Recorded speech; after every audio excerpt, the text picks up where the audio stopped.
Welcome back, my dear followers. Welcome back, my dear followers. Today we're gonna continue with the second season of the fanfic. What if Naruto became obsessed with FUINJUTSU as a child and turned it into a genius? So first of all, I'm going to ask you to give me ideas in the comments for future fanfics in the channel. Secondly, thanks for all the support during the first season of this fanfic. And finally, we're gonna start. Chapter 8. Team 7+1 stood inside the Hokage's office as the leader of Konoha read over Kakashi's report. The man's face was impassive, not giving one hint at what he may be thinking. Once he finished the scroll, he sat it down and steepled his fingers, looking at the lone jounin. Kakashi met his gaze. The copy ninja appeared more visibly resolute than he normally did. His own lackadaisical manner shelved for the moment. Is all of this true, Kakashi? Hi! Well done, Team 7. You are no longer provisional but full ninja of Konoha. Congratulations. If you and Haku-san will excuse us, I'd like to have a word with Kakashi. As the team headed toward the door, the Sandaime stopped them. Oh, Naruto-kun? Yes, Aji-san? This startled the other members of Team 7. They'd heard Naruto speak about his Aji-san, but never had he referred to the Hokage as such in their presence nor given any hint that's who he was speaking of this entire time. Saikuen and the regular escort will be on Training Ground 23 at 7 a.m. tomorrow. Hi! The team departed after that, Kakashi already informing them they would have 2 days off from training and missions. As they left, both the Sandaime and Kakashi saw Sasuke's reaction. A glint of suspicion that Naruto was receiving something the Uchiha hadn't. It didn't portend for great things in the immediate future, but that would have to wait for now. Kakashi, what were you thinking? You should have either cancelled or immediately called for backup as soon as those missing ninja attacked. I truly believed I could handle any unforeseen risks that would arise. Yes, but you didn't handle it. Tell me, if you didn't have a SEAL master on your team, how do you think this would have played out? I would have had to fight Zabuza as we entered Wave. Maybe I win, but with my concern for my students I couldn't go all out, and if his apprentice had attacked with him I could have been overwhelmed. Yes, this Haku person. She seems close to Naruto-kun and this doesn't seem to bother you. Those two grew closer during the mission. I made sure to watch them, Hokage-sama. She's not a threat, just a young woman trying to figure herself out. They did spend a lot of time together because for whatever reason they understand each other. And after years of being with Zabuza, he goes to Kiri, but she comes here? She's not a killer. Zabuza knew it, I can see it. I suspect even you can pick up on that. I will allow this for now, but if this is some trick by Zabuza or Naruto-kun gets hurt, all responsible will know my displeasure. Kakashi's expression didn't change, but he shivered at the thought of the Sandaime's displeasure being expressed. It generally included fire. Lots of fire. How a lifetime smoker could have that great of lung capacity defied logic. I'm confident the last thing she wants is to harm Naruto, sir. I wouldn't put Minato-sensei's son at risk. Yes, from the report I can tell. What really made you call the clone off? Kakashi sighed before answering. I know each of my students will have to take a life eventually, but heat of combat and an assassination are different.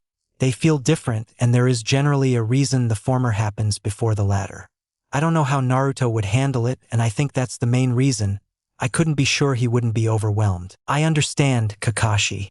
The instinct to not throw them into the deep end is understandable, but situations change, and you may not always have that choice. With all that being said, this was well done. I'll likely have Shikaku add this to the Chunin seminars in the usage of basic techniques and advanced tactics. Yes, you trained Naruto well, Kakashi said with a hint of accusation. I have done almost nothing in terms of direct training of Naruto-kun. Hints, stories, or suggestions. Yes, but little beyond that. Why? What's the problem? My team is unbalanced. Gravely unbalanced. C-ranks are supposed to push the team, but with Naruto, his sealing abilities and his mentality, they change things.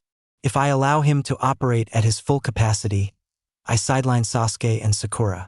If I hold Naruto back, the other two will get more direct experience but are also at greater, unnecessary risk. The question becomes, who do I stunt? I want my team to grow, but I truly underestimated how prodigious Naruto was. That seal he created to tag Gato's men, he finished it in an hour. I saw that. I will have to see about incorporating that into our entrances. Good way to stop infiltrators. I do see your point, Kakashi. The next C rank you wish to take. I'll have Naruto be unavailable and we can go from there. Kakashi nodded and was dismissed. Hiruzen thought about his grandson. It seemed the boy demonstrated his genius over the sealing arts ran deeper than any imagined on a regular occurrence. While great, Kakashi was right. Genin weren't meant to be masters over any shinobi art. Not even prodigies could claim mastery. Hiruzen reasoned he might have to push Kakashi to enter his team into the upcoming Chunin exams. They were still a few months away, but Naruto-kun wasn't a genin. The old man started running through plans, ways to ensure Naruto could be promoted justly. He'd arrange for Danzo's agent to be more available. The boys really pushed each other and Hiruzen would look the other way as Danzo supplied Naruto-kun with more ninjutsu. He'd also have Jiraiya start to really put him through the ringer. Naruto-kun had done well training himself, but it was time to find and surpass his limits. He'd even increase the shadow clone limit. This, of course, would only further the gap between him and his teammates, but it was necessary. He didn't want to push his grandson too hard. Like Kakashi, he wanted to ease the boy into the lifestyle. But like Kakashi, he was trying to fight against an unstoppable wave. Naruto-kun wasn't someone that could stay hidden. His conversation with the daimyo and Madame Shirjimi made that clear. The Chunin exams, they wouldn't be able to hide him after that. Haku and Naruto walked through the village. She discreetly observed the villagers and could see many did seem uncomfortable when they laid eyes on her friend. She thought it such a waste, what they were missing out on by keeping him at arm's length. She'd come to truly appreciate his presence as she was dealing with her developing sense of self and her relationship with Zabuza-sama. That she could sit in complete silence with him and not feel uncomfortable nor pressured to speak was a comfort. He never judged her, never demanded anything from her. It was welcomed. He even let her cry on his shoulder when she and Zabuza-sama agreed to part company. Her master had finally come clean, his delay in going back to Kiri being due to the humiliation of his defeat. How she had become his excuse.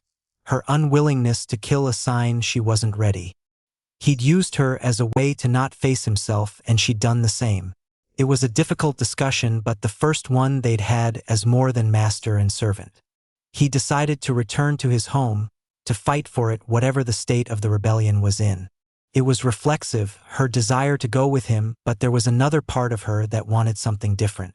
That wanted to learn more about herself and not be on the run or in the middle of a war.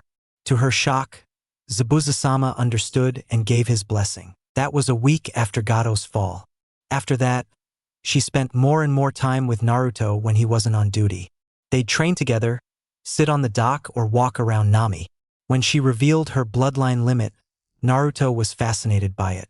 So much so, he stayed up all night working on something, even summoning a small toad for help. The next day he showed her his work, having her channel some Hayatan chakra through a seal. The result? Shaved ice. What he had requested from the toad. Various fruits that could be made into syrups. They spent the day giving snow cones to the children. She found it endearing that his first thoughts weren't battle applications but a way to make people happy, even if it were just momentary. Haku. She replied. Having been lost in thought, she'd simply followed Naruto without paying much attention. We're here, your room is next to mine. She didn't quite understand what he meant by that, as she assumed she'd stay with him for the short term, until she got on her feet. As they climbed the stairs, they stopped at a plain-looking door. You have to channel chakra through the door knob, Naruto said. Haku did, and she watched an intricate seal appear on the door for a brief moment before the door unlocked and she walked through. The apartment was cozy. The living room had a blue couch and matching chair, a dark oak coffee table and television stand. There was a small kitchen table in between the living room space and the kitchenette. She walked toward one of the doors and saw it was a bedroom, the bed adorned with chocolate brown sheets and one nightstand. Chappie even had his own bed, as he was peacefully napping. She walked toward the closet and saw it full of women's clothes and shoes, all her size. The Yuki clanswoman was confused. And Naruto, where are your things? And did you do this? For me, next door, this is your apartment. I had Gamakichi request Ino-chan's help, so she picked all of that out. Aerodana put up the security seals. Remember when I had you channel chakra into that seal on our way here? It was so the security would recognize you as its primary users. Haku rushed over to the boy and hugged him. Thank you, Naruto. I'll pay you back as soon as I can. You don't have to. I own the building now, besides you're my friend, he said, as if that explained the entire world. She almost wanted to cry, having her own space to do with as she pleased. To have a home, it was almost overwhelming. Naruto simply hugged her back, not truly getting the significance of his gesture. She needed a place to stay, would likely want or need new clothes, so he took care of it. It was Aerodana that recommended he buy his building. The building wasn't in his name, but that of his company, Uzunami. It even had a sealing subsidiary named Vortex Seals. It was an attempt to keep Naruto anonymous and keep any inquiring minds from investigating why a 12-year-old orphan was becoming obscenely wealthy in such a short time. It also helped hide the transfer of his inheritance and the IP of his parents' seals to Naruto. Due to that, allowing Haku a room for however long she needed it simply wasn't a burden. Haku soon released the hug, wiping the unshed tears from her eyes. Naruto started for the door, but not before asking if she were up for meeting some of his friends later. She agreed and Naruto exited, only to see Aerodana standing at his door. Aerodana?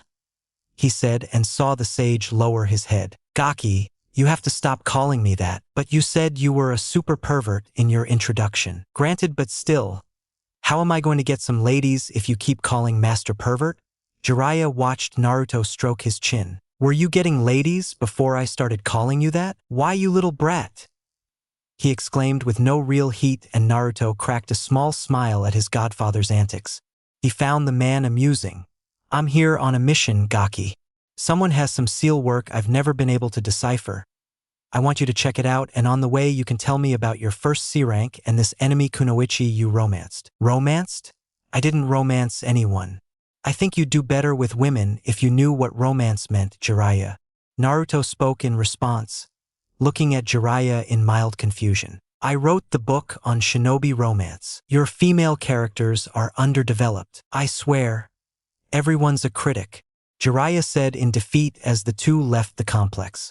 Jiraiya led Naruto to a secure ANBU facility and guided the boy through the series of tunnels until they arrived at a sealing chamber. Jiraiya walked in, Naruto right behind with Anko sitting on a hospital bed. She was clearly surprised to see Naruto. What's the half-pint doing here, Jiraiya-sama? I don't want some amateur looking at my seal. Relax, Anko.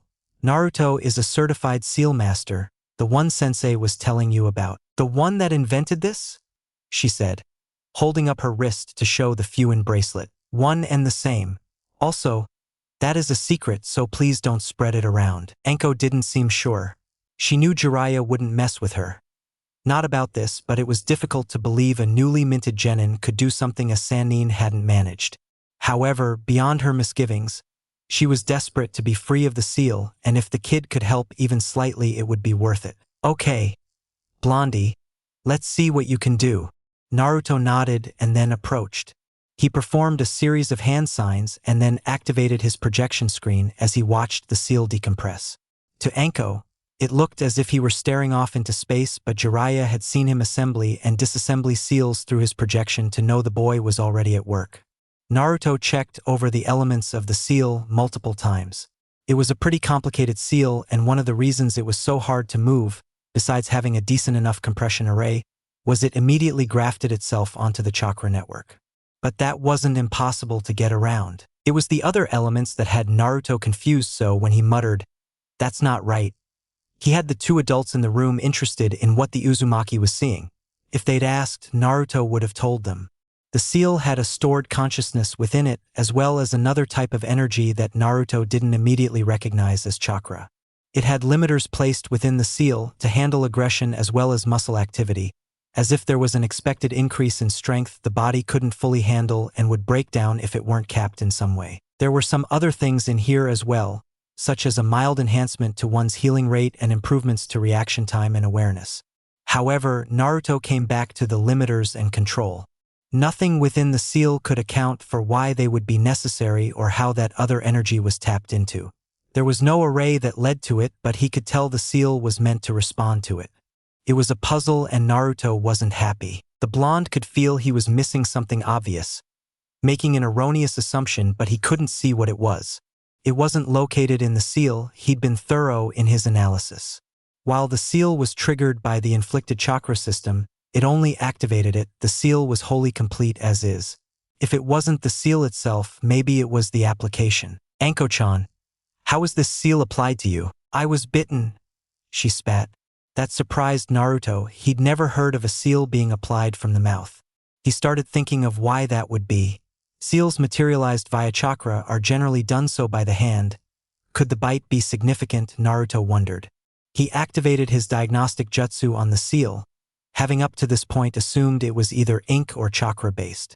The diagnostic jutsu showed something else. It was a hybrid seal of chakra and some type of organic compound, one that must react to the stored energy. Naruto was dismayed at the idiocy of the seal. Organic compounds, enzymatic or otherwise, that can react and interact with chakra weren't new. Chakra poisonous wouldn't exist if they were.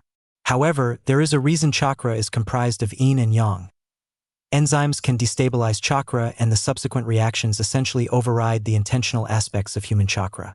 The control people have is gone, given over to a purely natural reaction, be it a corrosion of the chakra network or whatever this seal sought to do. Before Naruto could undo the seal, he'd need to find a way to neutralize the enzyme, but he'd have to identify the type of energy contained in the chakra first. He didn't know, but he hoped Jiraiya might. He called the Toad Sage over and gave him access to his projections, both the seals and the chemical breakdown of the sealing material. Jiraiya looked it all over before letting out a string of curses.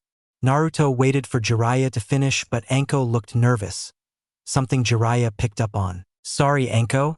Didn't mean to worry you. That idiot tried to make a Sage Mode seal, one that could incorporate Senjutsu into whoever was marked. That wouldn't work. The enzyme is volatile to the energy, and due to the effects it leaves the host unable to regulate it as well. Naruto said, exactly. He must have dabbled with Senjutsu but never in any significant way. If I had to guess, whatever he managed to include in the seals wasn't perfectly balanced, which would only make things worse. What does that mean? Can you not remove it after all? Anko said in a slight panic. If I can find a way to neutralize or even momentarily stabilize the enzyme, I can remove the seal. Naruto answered to a pair of wide eyes. What, Gaki? You know a way to remove it? With the stipulation I put forward, I believe I do, yes. But I can't give a timetable. I don't want to give you false hope, Anko-chan. You haven't. I think we should get out of here and get to work. Don't want to leave a pretty lady in distress. Jiraiya said, I will get to work, but I'd be just as committed if you weren't beautiful, Anko-chan. I find that very reassuring, Blondie. Anko said with a laugh and watched as the pair departed. She understands the boy tried not to give her false hope, but it was hard not to imagine a future free of her seal, free of her past, free of Orochimaru. Naruto's mind was busy making plans as he exited the building with Jiraiya. He was going to have to shelve some of his projects until he figured this out. He summoned 20 clones to go to the hospital's labs to get to work on finding a counter to the enzyme. It also occurred to him that Jiraiya knew about the Senjutsu energy being utilized and may have a solution. He asked and Jiraiya grimaced. I may, but I can't promise anything. Your best bet would be to continue down the path you're on. If you really can't come up with anything, I'll see what I can do. Why wait? If your way doesn't work, that's one thing, but why leave it as a last resort? I don't understand. It's complicated, Naruto. Just work on your end of things. Get Tsunade and Shizune to help if you can. You're being elusive for no reason and delaying helping someone that needs it. If your reasons are as good as you say, you just tell me. Naruto, I know this isn't easy, but just have faith. Jiraiya requested before leaving via a shunshin. Naruto had a small frown on his face, not believing this was entirely about Anko-chan's seal. Whatever it was, the Uzumaki didn't think it was worth the delay to free a fellow comrade. He put it out of his mind for now. He wanted to get some sleep before his plans for the night. Several hours later, Naruto and Haku were making their way to the Hyuga compound. Naruto was wearing a blue V-neck shirt, black pants, and blue sandals.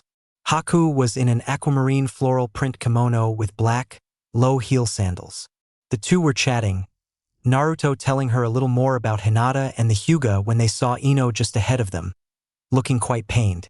The two increased their pace to catch up to the Yamanaka heiress. Ino-chan, what's wrong? Naruto asked. Asuma-sensei has increased the intensity of our training, she replied, though straining a little. Oh, I thought you said he was lazy. How did you convince him to train you more? The Yamanaka blushed, to Naruto's confusion. She really didn't want to share that particular story as it wasn't an exact highlight of her career. Asuma-sensei, you need to train us better. We're the weakest team of our graduating class. Ino nearly shouted, frustrated at Asuma's intransigence. She'd requested an increase in their training before, but he'd always just waved her off. Ino, you're just a genin. I want to ease you guys into this lifestyle, not have you burn out. What's the rush? The rush? The rush is I will not lose my integrity to Hinata Hyuga and Naruto Uzumaki because I was too weak to stand up to that little psycho. Ino panted out and then blushed. She went on to inform her team about what transpired and why she wanted to be stronger. Asuma, seeing this as a way to deny the Uzumaki a threesome, agreed. Naruto, aren't you going to introduce me to your guest? Ino said as a diversion. Oh, Yamanaka Ino-chan, this is Yuki Haku. It's nice to meet you, Ino-san. I understand I have you to thank for my wardrobe. Nice to meet you as well, and I'm glad you like it. It's not every day a toad with a wad of cash asks you to go shopping. Well, you have excellent taste, so I appreciate it. We're going to be great friends, Haku-san. I just know it. The now trio walked the rest of the way and was granted immediate entrance into the compound. As they followed their escort, they ran into the clan head and Hinata's father, Hayashi. Ino and Haku bowed and offered polite greetings. Naruto did not. Good evening, Hyuga Hayashi-san. Hayashi wanted to roll his eyes at the boy, how he managed to be formal like Minato and yet still give less than a shit about titles like Kushina was impressive. Some part of him wondered if he did it on purpose, but his face was as unreadable as any Hyuga. He felt he owed a debt to the Uzumaki for helping Hinata shed herself of her debilitating shyness, though the effects he's had on Hanabi have been less desirable. I will defeat you today, Uzumaki. Speaking of, Hayashi just sighed. His little girl used to be so dignified. Hanabi, that is not how we greet guests in this house. She rolled her eyes. His little girl rolled her eyes. Greetings to you all, even you Uzumaki team. Hanabi, Hinata exclaimed from behind her father and sister both. She won't always be here to protect you, Hanabi said and left in a huff. Naruto, what did you do to her? Ino asked. I beat her in a staring contest. Seeing the look of disbelief on their faces, Naruto just shrugged.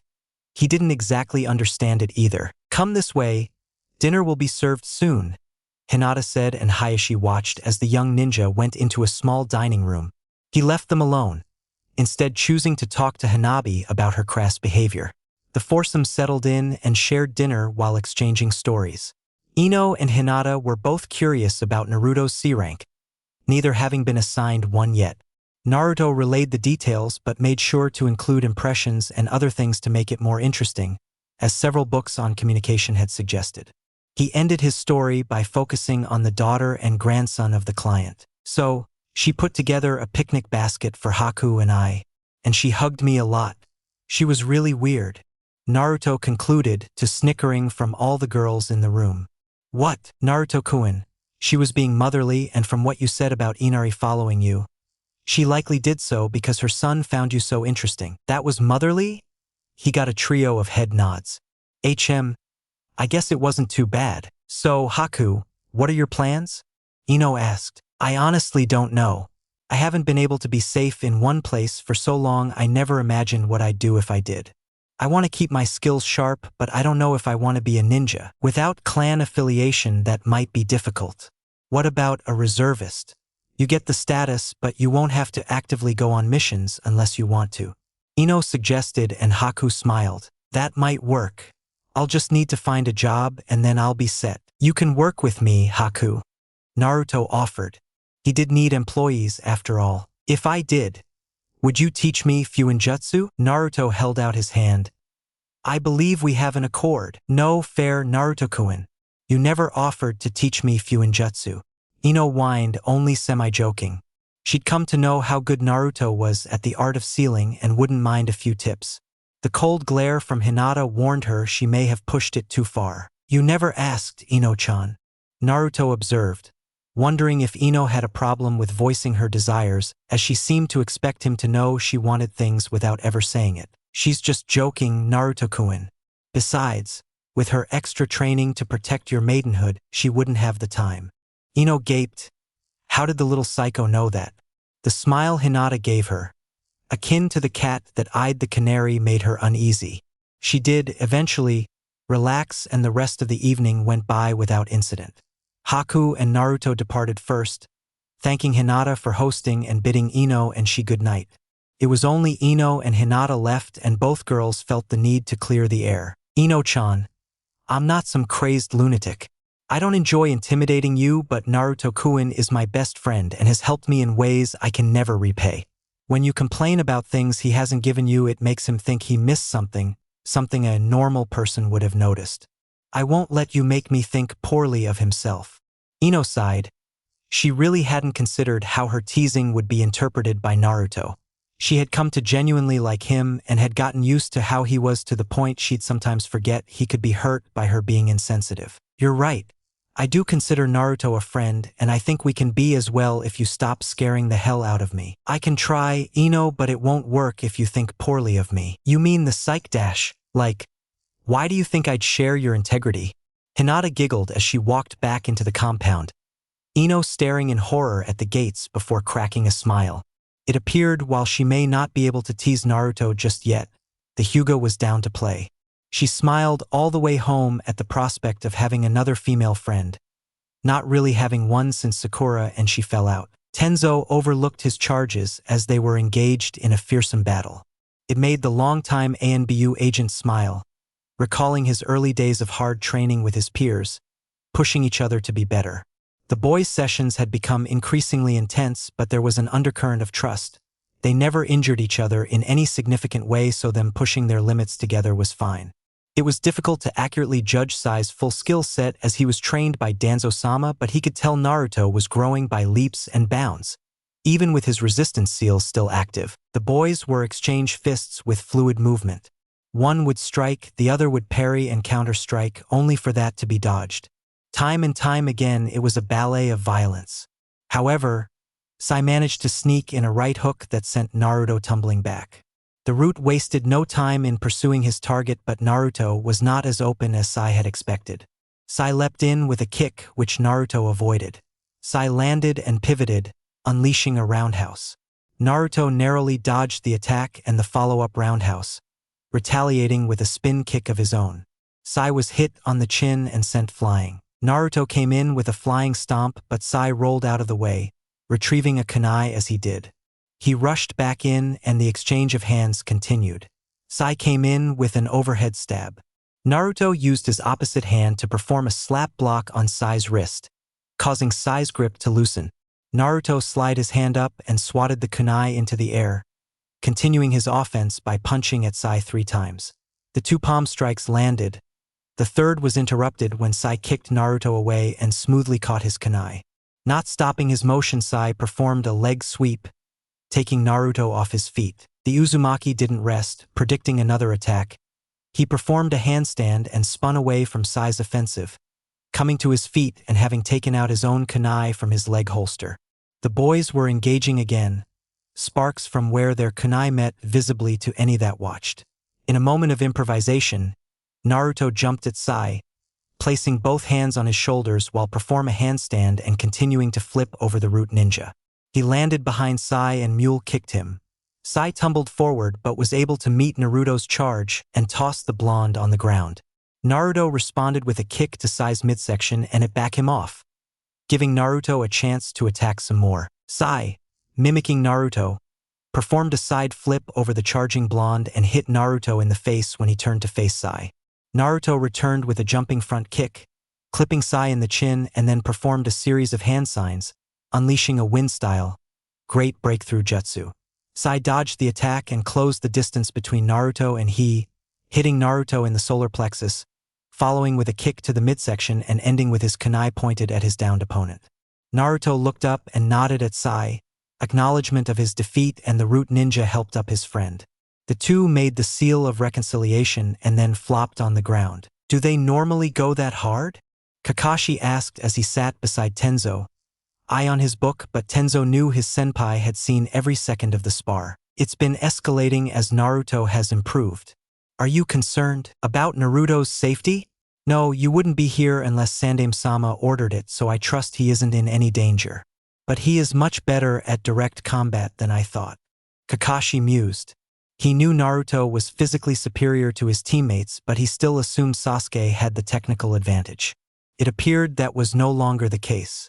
Just more evidence his team was unbalanced. So what will they do now? It depends. Sometimes it is ninjutsu training, sometimes it devolves into a book club, and other times they work on their respective art. As Tenzo was answering, he sensed a presence approaching. While quiet, said person was not quiet enough to avoid ANBU detection. He saw it was a long-haired young woman, mid-teens at the oldest, holding a snow rabbit. She had on a dark blue shirt and skirt to match. Good morning, Naruto. And Sai, I presume. Good morning, Haku. Hello, Haku-san. Naruto spoke of you briefly, but you are not what I expected.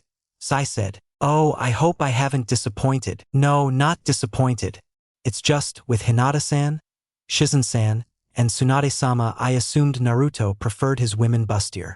Haku showed no hesitation in throwing several senbon at Sai, most hitting his legs and making the root ninja collapse. Haku wore a frown, but it was undercut by her light blush. I guess that was something I shouldn't have said.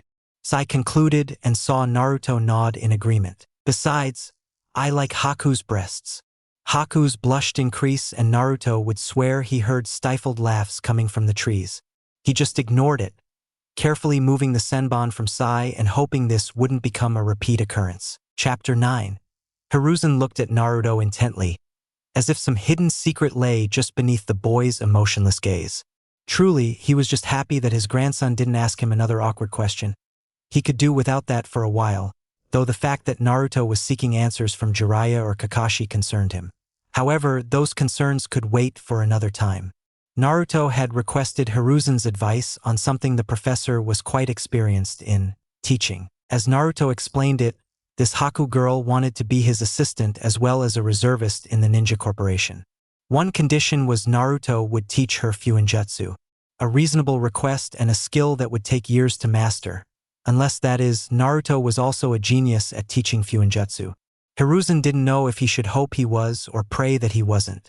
As Hiruzen gathered his thoughts, he reminisced about his time teaching his team. It was truly one of the best times of his life, even if it ultimately ended in one of his greatest regrets. He shook off the morose thoughts and finally answered Naruto. Well, Naruto-kun, teaching is truly one of the most difficult tasks to undertake, and it is often the case the easier you find a subject, the harder it is for you to teach it. Your intuitive grasp on the subject blinds you to the areas other people struggle with. It can take time to find your teaching style, but also learn to be adaptive enough to the learning styles of your students. It shames me to say this, but I initially was not a very good sensei to Jiraiya-kun because of that very dynamic. What do? Communicate. Explain things as you understand them, but listen to what Haku has absorbed. It is often the case that what we are teaching and what our chargers learn are not the same, but if you are patient with each other and diligent, I believe you can be an excellent instructor. Just be patient with your student and yourself, and know if you run into difficulties, you can come to me or seek advice from Tsunade or Jiraiya, as they both have years of teaching complex, highly technical disciplines. Or Hataki-sensei? Yes, even him, Echiruzen replied with a chuckle. Naruto nodded. Now, how is your other project going? Not well, Naruto said evenly, but Hiruzen could read a level of frustration in his words. It had only been 2 weeks, but even with Tsunade's help, they hadn't been able to find a counteragent to the compound. Keep at it, Naruto-kun. I know you want to help Anko, but don't burn yourself out in the attempt. Okay, I'll try, Aji-san. Good, my boy. Now, as you know, you'll be touring the facility that makes your Fuin bracelets at the end of the week. The rest of your team will be taking a C rank during that time, but I have a special jounin assigned to escort you. Naruto had requested to see the facility, and Hiruzen figured the boy could update the security while there. He would send Jiraiya, but the man was out collecting intelligence. Besides, Hiruzen had seen the tension between his student and grandson and figured Jiraiya was giving Naruto space. Naruto nodded again and then departed, saying goodbye to his Aji-san as he made his way to Ichiraku Ramen. Hataki-sensei had given him a few days off as he focused on Sasuke and Sakura. Naruto didn't mind, he had plenty of people to train with. One such person was actually sitting at the ramen stand as he arrived. "Hello, Haku. Sorry if I'm late." "Hi, Naruto-kun. You aren't? I'm just early." As Naruto sat, he saw Ayam approach with a smile on her face. "Welcome, Naruto-kun. What will you have to today?" "Hello?" Ayam Sendesh. Naruto never got to finish as the girl leapt halfway across the stand and grabbed his cheeks, pulling them in opposite directions. "I am Nichin," she said slowly. Hi, I am Nichin." "Good, now what will you have?" "The usual," Naruto said as he rubbed his cheeks. Haku giggled as it was the most childlike she'd ever seen her friend.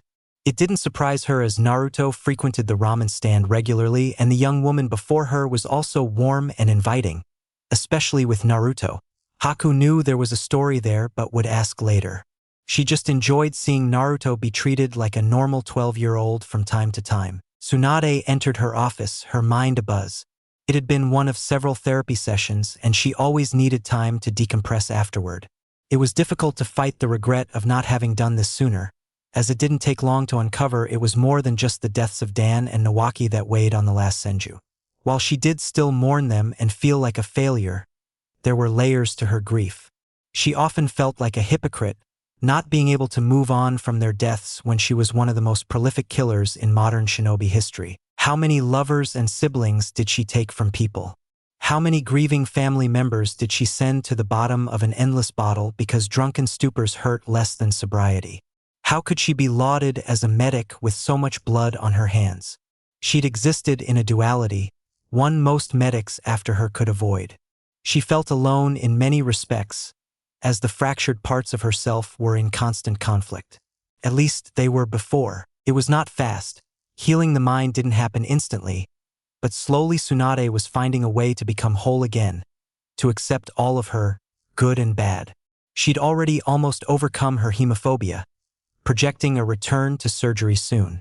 She'd even been seriously training with Shizen again, allowing herself to feel genuine joy and not have it torn asunder by overwhelming guilt. The Senju started on her paperwork, thankful her burden wasn't anywhere near her sensei's. She worked methodically, paying attention to the budgeting reports, preliminary plans for the medic training program and the new security clearances. Those had been slow, medics taking a back seat to the frontline Jounin and ANBU, but progress was being made and most of the senior staff had been cleared.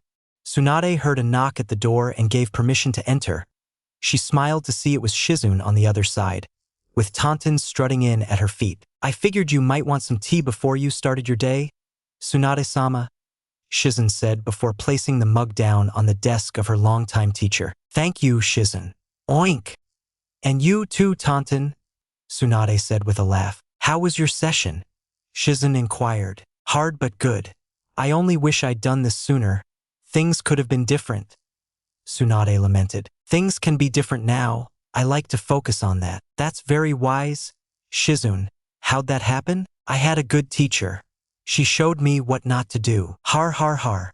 "Keep it up and I might start telling people how you cried when you couldn't revive the fish." "Tsunade-sama, that's not remotely true," Shizen protested and Tsunade simply shrugged. "It doesn't have to be true to be believed." Tsunade expected Shizun to back down, but the dangerous glint in her student's eyes warned that wouldn't be the case. "Do that and I'll tell you've started reading Ika. "You wouldn't." "I would, Tsunade-sama." "Fine, but one day I will get legitimate blackmail material on you," Tsunade threatened, frustrated that throughout their years she'd never caught Shizen doing anything legitimately embarrassing. Shizen laughed it off as she departed from the office. Having the goods on a Sannin was fun. "They don't look like much," Tenten observed dryly. Ma, Tenten-chan, they're still fresh. You remember when you were just a few months out from the academy?" "Yes," Kakashi asked but didn't expect an answer. He was glad he'd forced Sakura to train with Naruto in the mornings, or this may have truly been a sad sight. Kakashi requested a replacement genin for the upcoming mission and Guy was kind enough to volunteer his soul kunoichi to the cause. "Cha! Who the hell are you? Sakura yelled. Ten, member of Team 9 and future weapons mistress. I'm a little offended you don't know. Your other teammate offers to bed me but doesn't talk about me? I feel unappreciated. Kakashi, why is she here? Sasuke asked in his usual blunt manner. We'll be taking another C rank at the end of the week, only without Naruto. Tenten-chan will be replacing him. She'll train with us for a few days so we can all get to know each other. HN. What does HN mean? Look, I've already got one pretty boy prodigy to adapt to. I'm not learning a new language for you. Use whole words. Tenten said and meant it. She may like Niji, but he could also be trying, and she didn't care enough about the Uchiha to go through that. Sasuke was simply surprised a girl around his age told him off, slightly or otherwise. He decided he didn't like it. I don't take orders from second-rate kunoichi. Sasuke immediately felt something cool move swiftly across his cheek, and then the sting associated with a cut while hearing a thud. He turned to see a kunai lodged into the tree behind him. He turned back around to face Tenten, a scowl forming on his face, and saw she had several more kunai in each hand. I don't take shit from rookies. Tenten started before a smirk formed on her lips. Especially not from those who aren't even the strongest on their team. She suspected the Uchiha was a lot like Niji, too much pride to be controlled but just enough to be manipulated. Sasuke accepted the unspoken challenge and charged at the older kunoichi. Kakashi allowed them to hash out their differences but would prevent serious injury to either party, should the need arise. Until then, he had a book to read. A minute into the impromptu spar and Sasuke was frustrated. Tenten negated his speed and taijutsu by keeping him at a distance. Every strategy he used to get closer was negated, and he was littered with small nicks and cuts. It was as if she'd seen it all before and just knew where to throw those damn kunai. He was losing his patience and considering unleashing some fire jutsu to teach her a lesson. Instead, he conceded. He had, initially, insulted her and she'd proven herself. He hated losing, but there was no point in escalating this further. Not when he was wrong. I give, you win. And I'm sorry for insulting you, Sasuke said, and the kunoichi nodded in recognition. Neither taunting nor gloating. That was quite the display. It appears we'll have to start training you on how to deal with long-range opponents, Sasuke-kun. Kakashi said, having just joined them. Now, patch yourself up and take a short break. We'll start our team training in 10 minutes. Haku was impressed at the quantities Naruto managed to consume at the small ramen stand, though none of the other parties in attendance found it remarkable in the least, treating it as normal. The duo left the stand, after settling the tab and Naruto making sure to address Iam appropriately lest he wanted his cheeks pinched again. Haku followed Naruto as he opted to take her to his preferred training ground for her first lesson. The two moved in companionable silence, but something was tempting Haku to tense. She couldn't put her finger on it, but she felt she was being watched. Something at the edge of her perception. It didn't have the feel of seasoned shinobi, but years with Zabuza-sama had taught her to trust her feelings. She didn't have to wait long as three slow-moving blurs made their way directly toward them. Naruto made two clones in response and snatched all three out the air, maneuvering them into piggyback rides. "Ni-chan!" a small boy said excitedly. "Boss!" the other two cheered. "Haku, this is Kono-chan, and these are his friends Moegi and Udon. You three, say hello to Haku." "Hi, Haku-san," the three greeted in unison. "Oh, so you're the notorious prankster trio. Naruto-kun has told me about your exploits." All three gained a slight blush at her words. "You talk about us. Niken?" "Yes," Naruto said as his clones, and he continued on to the training ground. "Why are you three not at the academy?" "We didn't have class today," Konohamaru answered. "You know I'll check with Irika-sensei, yes?" "Hi. I wouldn't lie to you, again," Konohamaru said, recalling the one time he was less than honest with Naruto. It wasn't a pleasant experience, and he swore to himself to never do it again. "Besides, I never get to see you anymore. I send a clone for you regularly, Kono-chan." "It's not the same," the young Sarutobi said in protest. He didn't want a clone, he wanted his big brother. I'll keep that in mind." "Yay! So, what are you going to teach us today?" "Actually, I have plans with Haku, so I can't teach you anything today. Maybe they could join us since it'd just be the basics. Haku offered after seeing the three children start to pout.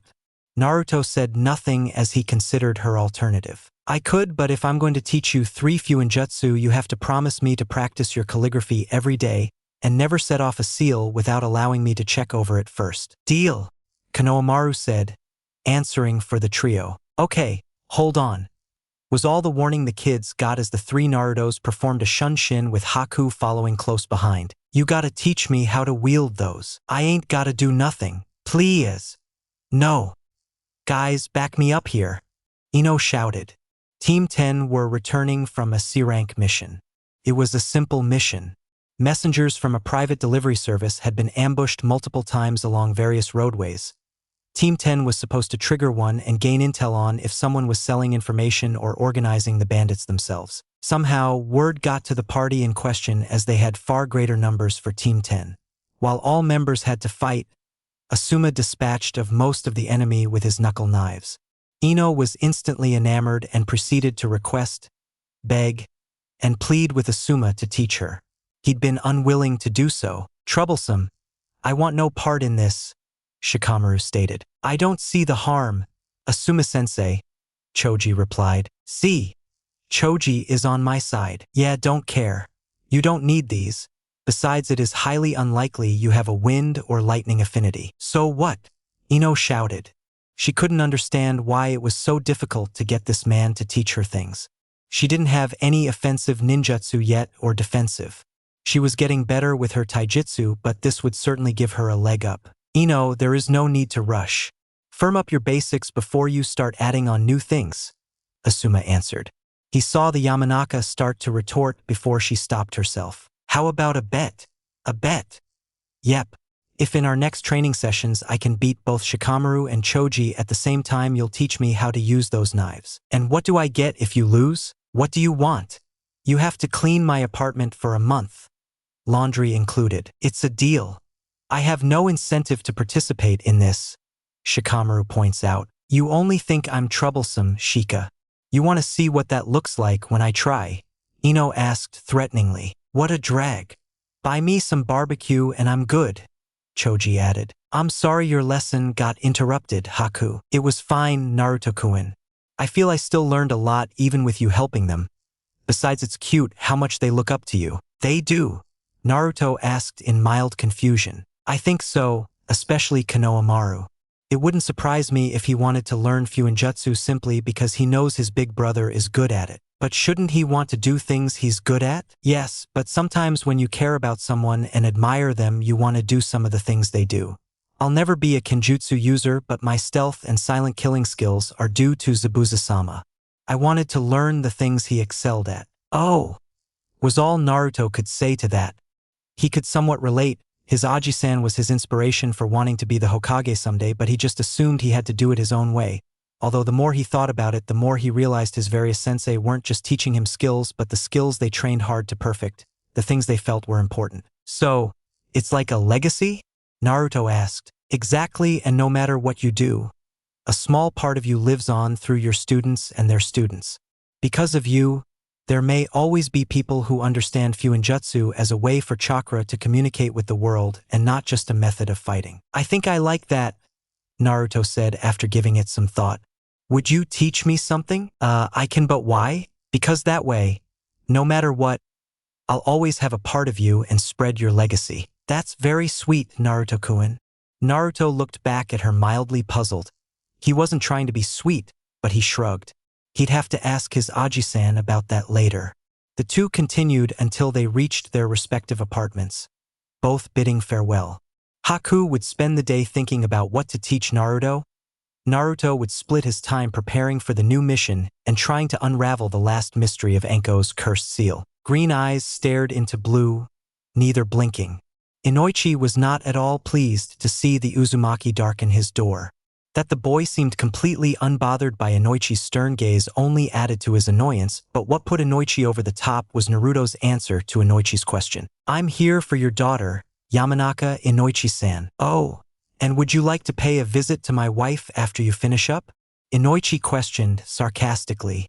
Naruto, however, didn't answer, wondering if Mrs. Yamanaka had a sealing or medical-related need, but simply walked past the clan leader.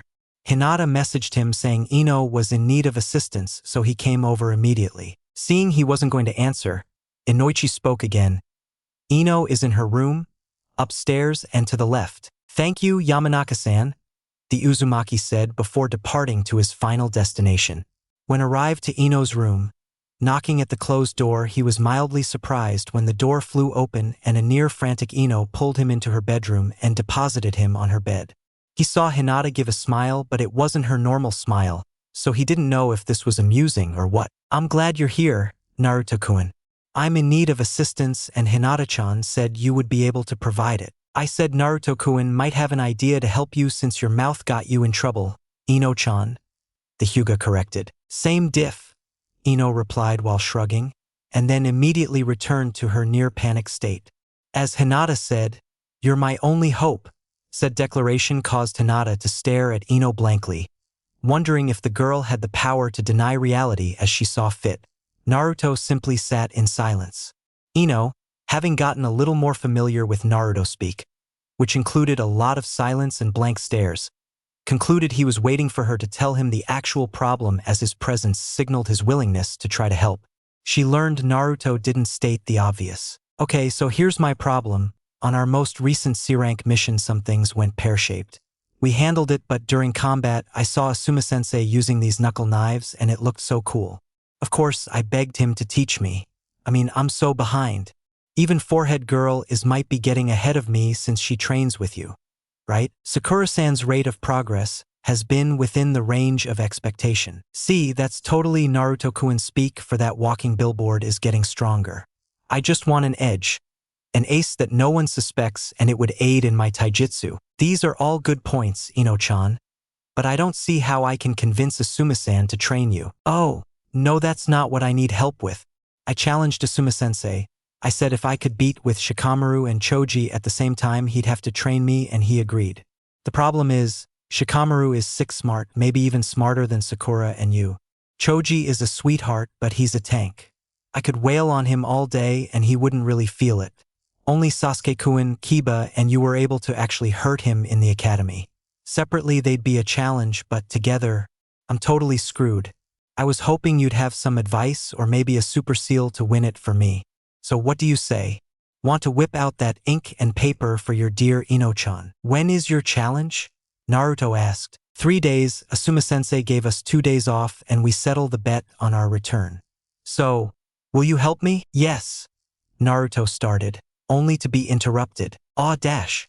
But I won't give you any seals. The Uzumaki finished. What? Why? Come on, you could totally trap them in something or other. It'd be easy. Ino whined. Possibly, but this is not my challenge, Ino-chan, it is yours. This is a chance for you to improve, and I wouldn't be a good friend if I took that away from you. Ino wanted to beg some more, but the slight hint of smugness on Hinata's face told her all she needed to know. You knew he'd say no, didn't you? Yes, Hinata answered, not hiding her pleasure. But it doesn't mean we can't help you, Ino-chan. We just won't solve your problem for you. Ino huffed before resigning herself. Fine, what can I do? What are the rules of this challenge, Ino-chan? Probably just standard sparring rules. Asuma-sensei didn't stipulate anything before we left. Oh, okay. Then the challenge has already started, Naruto observed, causing Ino to look at him in apparent confusion. No, Naruto-kun, we fight Friday. No, you only have to appear to win on Friday, Ino-chan. That doesn't mean you can't take steps to secure your victory in the meantime. Ideally, both Shikamaru and Choji should be doing the same. But it's just a spar. No, Ino-chan, it's an assassination mission with the requirement the client watch you make the kill at a specific time. Wah!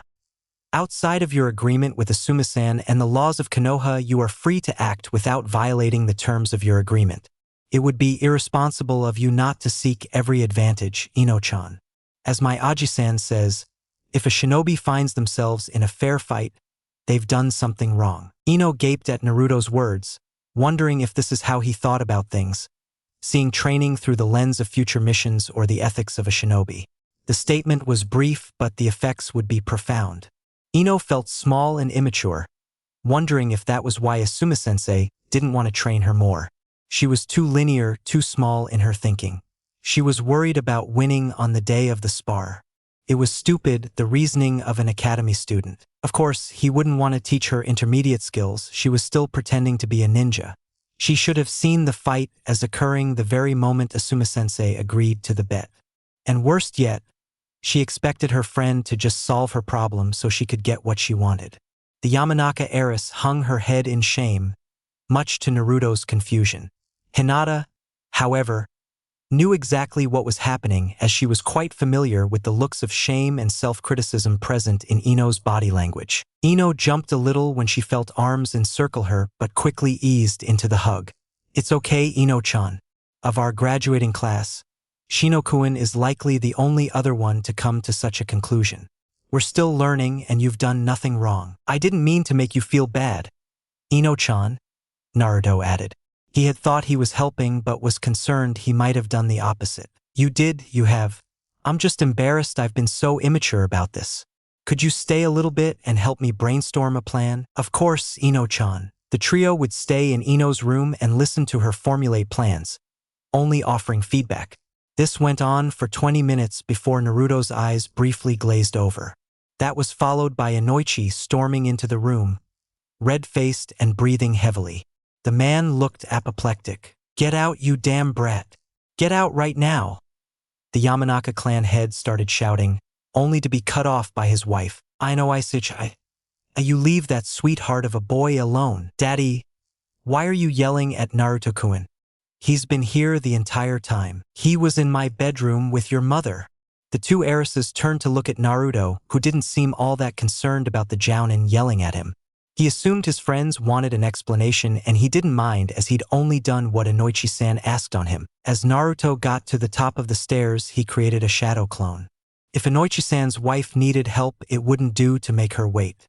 Assuming Inoichi-san's bedroom was at the opposite end of the hallway, Naruto sent the clone that way and continued on to his initial destination. The clone traveled the short distance to the presumed bedroom and knocked. "Why yes?" was the pained response. "Hello, Yamanaka-san.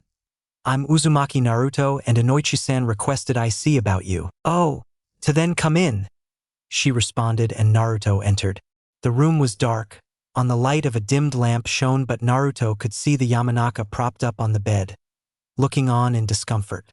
Naruto didn't hesitate to follow the protocols instilled in him by Tsunade-sensei and Shizen-senpai. "As I stated, I am Uzumaki Naruto and am currently a C-rank medical ninja. Can you tell me what seems to be bothering you, Yamanaka-san?" "Emiko, dear. Hi. And what's bothering me is my back. This is all so silly. I was reaching down to pick something up and felt an intense pain in my lower right side. It was agony for the first 2 days. Now it is simply mind-numbing. I told Inoichi-kun I just needed a few days rest. Not a trained medic. Not even one of Ino's cute friends," saying the last part with a wink. Naruto smiled in response before continuing. "How long ago was the initial incident?" 3 days ago. "Do you ever feel numbness or shooting pain in your legs?" "Only if I stand too long. I know this will not be comfortable, but do you think you could roll over on your stomach so I can check your back?" Emiko, with Naruto's help, removed the covers from her, revealing she was in a floral print nightgown. She winced as she rolled over but managed to do so. Naruto activated his diagnostic jutsu and it confirmed his suspicion. "You've herniated a disc in your lower back, Emiko-san." "Oh, can you do anything?" "Yes. It is not severe enough to require surgery and is therefore within my current skill level. One problem is that while bed rest is initially good, after a day or two it becomes harmful. The muscles in your back have tightened and tense, making you stiff. That will prolong the recovery time. I can help with that too, but I would need you to expose your back to me. And I'll feel better when you're done?" "Hi. I would only suggest you follow up with another medic tomorrow, as they may undergo further healing or recommend physical therapy." "Okay. Let's do it. Would you like a towel or a sheet to cover your lower body?" "And no, that won't be necessary." Naruto said no more as he gently lifted the back of Emiko's nightgown and exposed her lower back and cotton panties. Naruto noticed she had 2 dimples above her butt and thought it an attractive feature. He made a note to apologize to Haku for being skeptical about her aversion of showing her lower back. He also, idly, wondered if Ino-chan would develop similar features as she aged, assuming she hadn't had them already. None of these thoughts lasted long, nor did they delay Naruto from his responsibilities. He started treatment immediately, engaging a healing jutsu, though not the fabled mystic palm technique, as he hadn't received the proper rank to learn it yet. However, due to the potency of his chakra and the Fuinjutsu-enabled fine chakra control, even basic healing jutsu worked faster for him than most. In only 10 minutes, the disc had been repaired and Naruto started on relaxing her muscles with a therapeutic massage. Naruto started on Imiko's lower back before slowing, sending his hands up the outside of back and gently down either side of her spine. He did this for several minutes until he felt the muscle groupings in her back had warmed up, and then he focused on any sources of tension or knotting he could find, gentle working them loose. He knew he was on the right track, as Imiko would offer hums or coos of pleasure. When Naruto ran across a particularly tough knot at her shoulder blades, Imiko encouraged the blonde to be a little more forceful. "Yes, right there, Naruto-kun. Don't be shy," were the words Inoichi heard as he entered his bedroom, only to be followed by an "ah" as his wife sounded as if something deeply satisfying had occurred. Seeing a small blonde on top of his wife was the final spark to Inoichi's temper. "What the hell are you doing to my wife, boy? Paying her a visit as you requested?" Naruto said neutrally, a little confused at Inoichi's surprise. That only further incensed Inoichi, who was about to start yelling at the blonde. Naruto, remembering Shizen-senpai told him that sometimes family members would delay treatment as they became emotional, decided to restrain the confusing clan leader. Inoichi didn't notice the paralysis and suppression seals forming in the room until after they had latched on to him. The part of him that was still objective was impressed the boy could manifest seals with his feet. Every other part of him found the little blonde bastard to be smug and arrogant. Naruto returned to his patient, asking her about her current pain level. There was none. He requested she stand, and she did with no problem. He then repeated his request she seek another medical ninja tomorrow before dispelling, ending the restriction seals placed on Inoichi. The man wasted no time charging to Ino's room, ready to strangle that Uzumaki. It took Ino and Imiko both to calm Inoichi down, as the respective Yamanaka women believed he was being irrational. This feeling was only solidified by the facts that Inoichi asked Naruto to go to Imiko, and the blonde did help her. He, begrudgingly, apologized for his behavior as he escorted Naruto and Hinata out. Naruto then offered to walk Hinata home, and the Hyuga gladly accepted. The pair walked in silence for much of the way to the Hyuga compound until Hinata spoke as they turned on the final street. "Naruto-kun." "Yes, Hinata-chan? It was nice of you healing Imiko-san, but you shouldn't give your services away for free." Hinata watched as Naruto tilted his head to the side in thought before donning a small smile briefly. "In a sense, she did pay me." "Oh, and what's your going rate?" Hinata asked, the duo approaching the main entrance to her compound. "She let me see her panties." Hinata stopped right at her gate, the Hyuga guards holding their greeting. Naruto couldn't place the look on her face initially until it became one of resolve. "Well, that might be a problem should I ever need your medical skills." "Oh, why so?" Naruto asked. Hinata, without hesitation, leaned close and whispered in Naruto's ear, "Because I don't wear any." She swiftly turned on her heels and entered her home. "Uzumaki-san, are you okay?" one of the guards asked as the boy merely stood before them with a half-lidded gaze. "Databeo," was his only response before he disappeared in a swirl of leaves. Chapter 10. Grunts of exertion could be heard as Haku attempted to see to her duties. Just as she was diligent in being Zabuza-sama's tool, she'd be the very best assistant she could for Naruto-kun. It was why she was here, dressed in a dark blue kimono, with a mesh shirt underneath, open-toed heels similar to Tsunade's, and her new headband holding back her onyx locks. "You, personally, have a light day today, Naruto-kun. After training with Sakura-san, you have a couple of hours free before your first meeting." "Ugh!" Haku heard as a shadow clone needs Sakura in the stomach. "The construction crew?" Naruto continued, seemingly unbothered by his teammate's grunt of pain. "Hi, the construction crew. As a reminder, This is them pitching you, so they will do most of the talking, but I did leave a note card with a few questions you may want to ask them on your desk.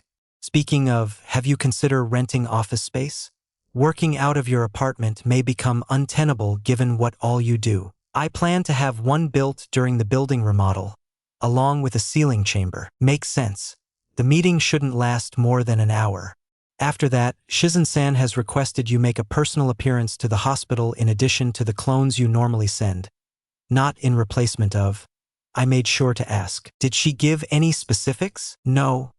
But she said it shouldn't interfere with your availability for anything else today. Okay. What else? You have that last meeting scheduled at 1, but there is still time to cancel. Haku attempted to caution but was, uncharacteristically, interrupted. He has been given a chance to be straight with me, Haku. I understand, Naruto-kun, but I still think this might be going too far. No one is getting hurt by what I'm doing. He can't make the same claim. To your knowledge, but you don't know that on either claim. True, but I will continue on. Haku sighed but proceeded. After that, the rest of your day is cleared for training. I will start your Senbon training at 2. Sai-san will be free at 4 o'clock. Anything else? Your clones are scheduled to dispel. Some at 3, some at 6, and the last at 9. Okay. Will you be free for dinner tonight? Chappie and I will arrive at 8, Haku said with a smile. Arg! Damn it, Naruto! Sakura yelled, getting up off the ground and marching over to her teammate. The shadow clone dispelled and Naruto got the memories of her performance. What's the problem, Sakura-san? The problem is I'm here to train with you, not some freaking clone. Also, what's your problem with me? Why was that thing being so hard on me today? You kept leaving the same hole in your stance. I've pointed it out before, but you've yet to correct it, so I thought maybe a direct consequence could help. Better I do than an enemy. Besides, since I will not be on your upcoming mission, this is the best I can do to protect you, Sakura-san. At first, irritated by his words, Sakura quickly calmed down. He wasn't wrong, and it was sweet he was doing it to help her improve. Still hurt, though. Can you do something about the pain? Sure. Come he dash. I believe that would be a mistake. Naruto-kun, Haku spoke, causing both Naruto and Sakura to look at her. One neutrally, one in annoyance. For your lesson to truly stick, she must live with the consequence. If you remove the pain, you remove the lesson. Sakura gained a tick mark, but Naruto tilted his head to the side, considering her words. Haku's point seemed sound, and Naruto didn't want Sakura-san to backslide because he was misguided in his kindness. With a firm nod, Naruto spoke. I agree with Haku, Sakura-san. I know my clone held back, so while it may hurt, you aren't injured and can continue with your duties. What? Naruto, just come heal me. Sakura-san, I suggest you lower your voice and never raise it to Naruto-kun in my presence again. Haku said with a warm smile, but Sakura saw a threatening glint in her eyes. A part of her wanted to acquiesce. Another wanted to reject it and challenge the older girl to do something about it. Before she could, however, the trio were interrupted by a fast-moving dust cloud and a pair of booming shouts. Oh! Filled the surrounding area as two green blurs, and the resulting dust stopped right in front of Naruto and Haku. Yash, most youthful Naruto-kun. Good morning. And to you as well, Guy said, greeting the younger ninja. Good morning, Guy-sensei. Morning, Mato-san. Sakura was still quiet, dumbfounded by the scene, and Lee noticed her silence. Hello. You must be the lovely Sakura-chan. I am Rock Lee, Konoha's beautiful green wild beast, Lee announced. Would you like to go out with me?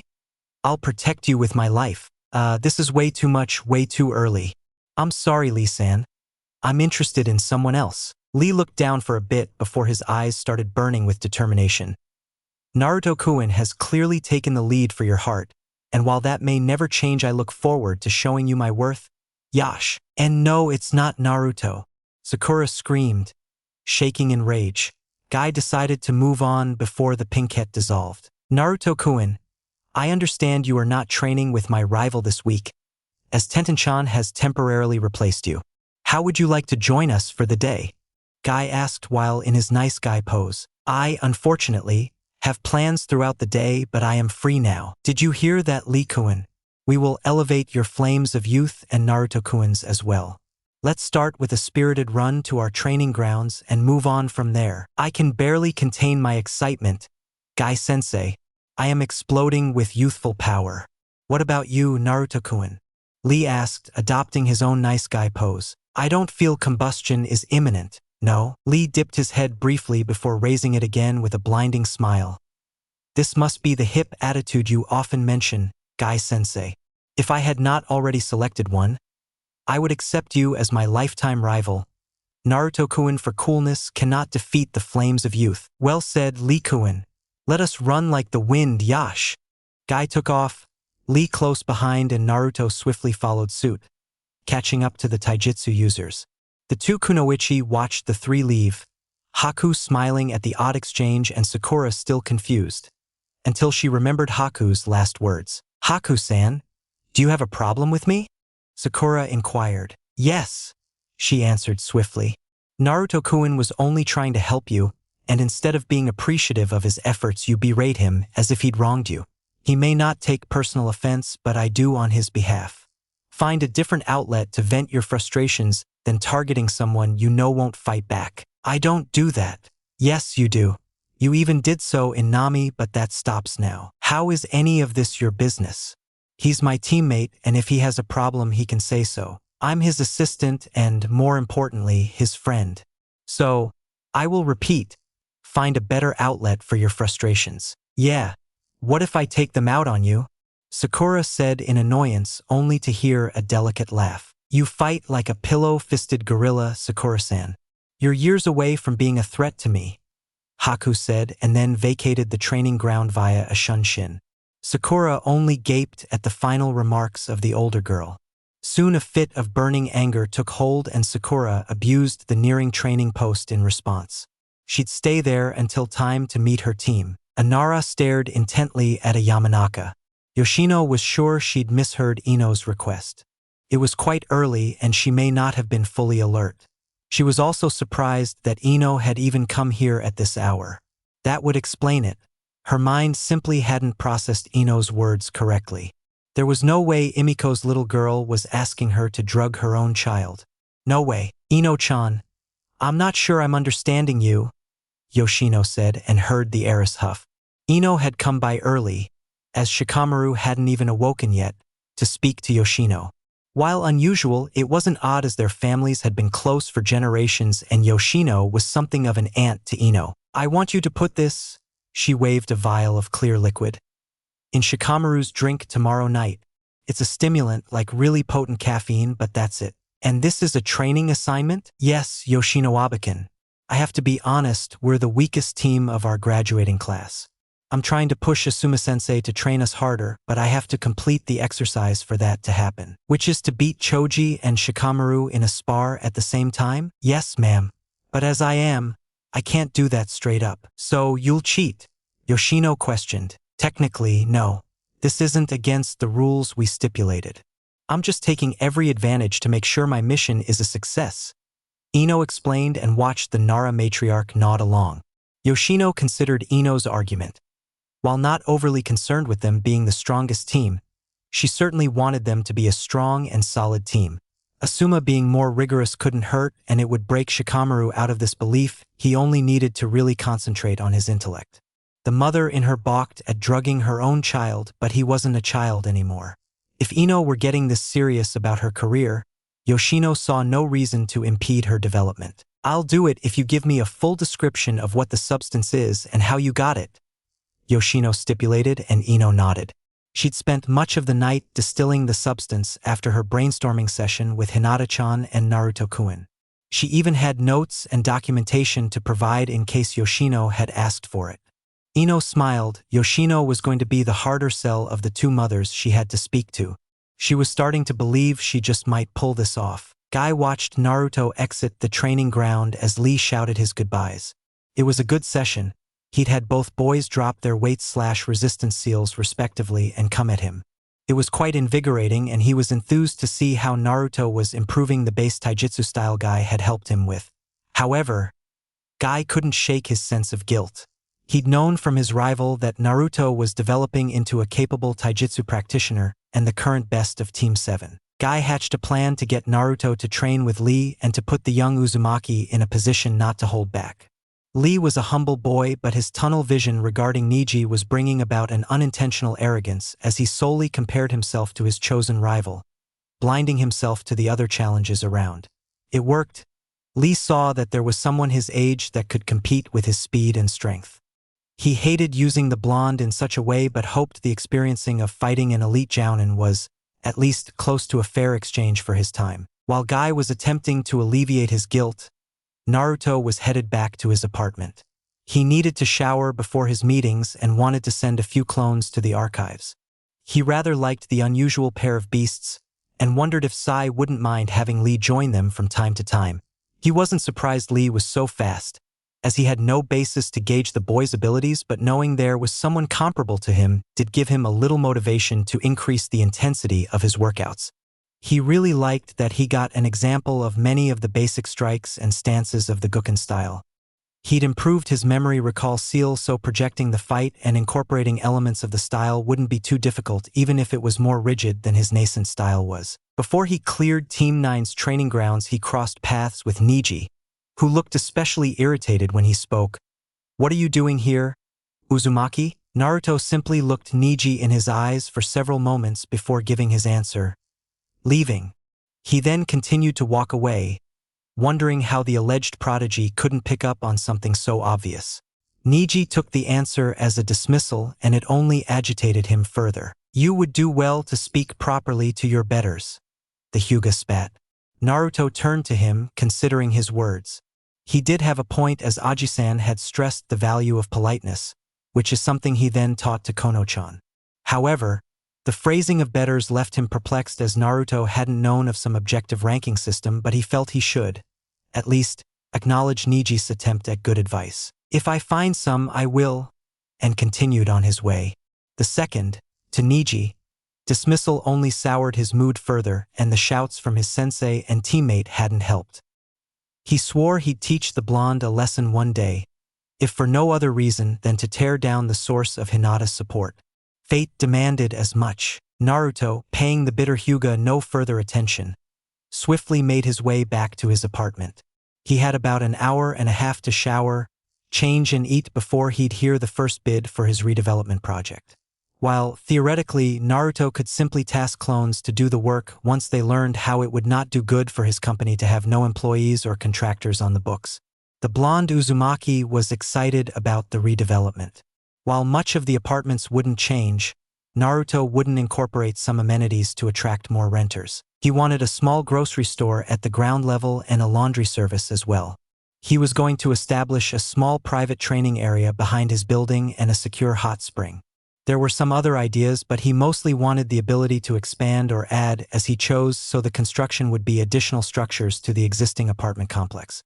The novelty being, while all apartments would be entered from the outside, there would be a FØINJUTSU-enabled passage to the resident-only amenities to keep them secure and exclusive. Another addition to the building that only a few people would know about was the subbasements Naruto planned to create with Dotonjutsu and FØINJUTSU. He'd had this idea that, if it worked, would take his training to the next level, but he wanted to keep it a secret. As his Ajizan stated, not every development had to be shared with the village. This would be for him and what Haku called his precious people. The Uzumaki had busied himself with so many projects: Anko's seal, learning medicine, battle FØINJUTSU, and other areas of training that he'd stalled on his initial focus, the information systems. His short-range communication seal worked, but he wanted something better that could handle audio, video, and text. Attempts hadn't been to his liking, as the images would just be blurs. How to transmit the information was the problem, and one of his clones had the thought that the data of the desired transmission needed to be broken down into smaller packets and then reconstituted in almost an instant once received. Given Naruto had spent much more time with his mother's barrier information, creating the theoretical framework hadn't been hard, though coming up with a new coding language was onerous. The last hurdle was the method of transmission, which would require a space/time technique. To realize his goal, Naruto knew he had to finally begin to learn his father's signature jutsu, the Hiraishin. He also had to then surpass even his father's mastery, as the Hiraishin was a Fuinjutsu-assisted ninjutsu and Naruto needed an entirely Fuinjutsu instant transmission method. The Uzumaki hummed as he exited the shower. He had a lot to do. Even with his clones, it often felt like he was nearing his limit with how much he could multitask. He'd finished his preparation for his upcoming mission, but he still needed to make some things for his teammates. Just because he wasn't going to be there didn't mean he couldn't be helpful, and as his replacement, Tenten-san, was alleged to be really good at shuriken jutsu, he knew just the items to give her. He completed his hygiene rituals, dried off and changed. A black v-neck, long-sleeve shirt over a mesh shirt, black pants and sandals to match. Not his usual shinobi wear, but since it was for business, Hataki-sensei and his Ajizan both recommended a change in wardrobe. He sat down at his table, a clone having prepared omuris with miso soup. The Uzumaki ate quietly, enjoying the small moment of inactivity. Kurenai overlooked her team with a small smile on her face. The team had just completed one of their recurrent training exercises, hide and seek. 2 members would search for one party, but the stipulation was, none of the genin could use the abilities their clans were infamous for. Kurenai had to put a special salve under Kiba's nose to achieve this, as the boy couldn't simply turn his sense smell off. They'd struggled initially, as she assumed, but they'd grown over the months in and out of the exercise. Kiba had to learn to be more observant and thoughtful, qualities that were slowly bleeding into other facets of the Inuzuka's life. He'd still charge ahead, that'd likely always be his style, but he was getting smarter about it. Shino was learning to treat the environment and people around him as things to engage and interact with, not merely objects of observation and assessment. He was, in turn, talking more with his teammates about non-shinobi matters, and his teammates were all too happy to talk in return. Hinata, too, initially faltered, but she was learning to rely on more than just her eyes and getting more and more confident. Kurenai couldn't be more proud of her team. While not the combat focus like Team 7, they had enough power to not fall victim like other tracker-focused teams, while also learning to be multidimensional in their ninja abilities. She was even ready to start them on some genjutsu studies, outside of how to detect and break them, which she drilled into their heads early on. None of them may specialize, but they'd all know how to do something in the illusion arts. Kurenai's focus was disturbed by the presence of a hawk circling the team, meaning they were being summoned to the Hokage Tower. She wasted no time getting the genin's attention and leading them to the tower. If they were being summoned, it was likely a time-sensitive C rank. There was always a hint of concern when she took them out of the village, but she chalked that up to just the natural concern a teacher would have for her students, as she was also confident they could handle themselves. They were solid individually and even better as a team. The mission was a search and rescue, if alive, or confirmation of death if not. It would take them 2 days to reach the mountainous region they were traveling to, so Kurenai gave her team an hour to pack and report to the main gate. Team 8 separated as they exited the Hokage Tower, each attending to their own mission prep. Kurenai chose to go with the standard jounin uniform, taking into consideration the weather conditions of the mountains. She resolved herself to barter with Uzumaki-kun to get some of his temperature control seals. Hinata already had them in her mission wear, and it had been a mental lapse to not procure some as well. She may make it a team buy, as Shino and Kiba could both benefit, but she'd have to consider what would be a fair trade for his services. Maybe some genjutsu lessons and even a jutsu, she wondered as she finished packing. After having a light lunch and rechecking her gear, Kurenai left out, arriving just as the rest of her team did. She smiled briefly, as they were neither too early nor late. She spared them some brief words about their expected travel duration, and after officially checking out, Team 8 departed. Movement, she realized, was going to be her key to success. Any traps she erected needed to keep her teammates moving, off balance and guessing. Shikamaru likely couldn't use his shadow possession while moving, and his stamina wasn't the best either.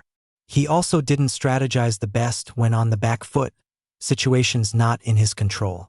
Choji was different, he was all motion. The tank that could barrel through opposition when needed, but she'd use that against him, and without Shikamaru guiding him, the boy would lose confidence. Ino realized she'd have to work with Choji on that. He shouldn't use Shikamaru as a crutch, but it'd have to wait. The Yamanaka heiress was planning out her battle.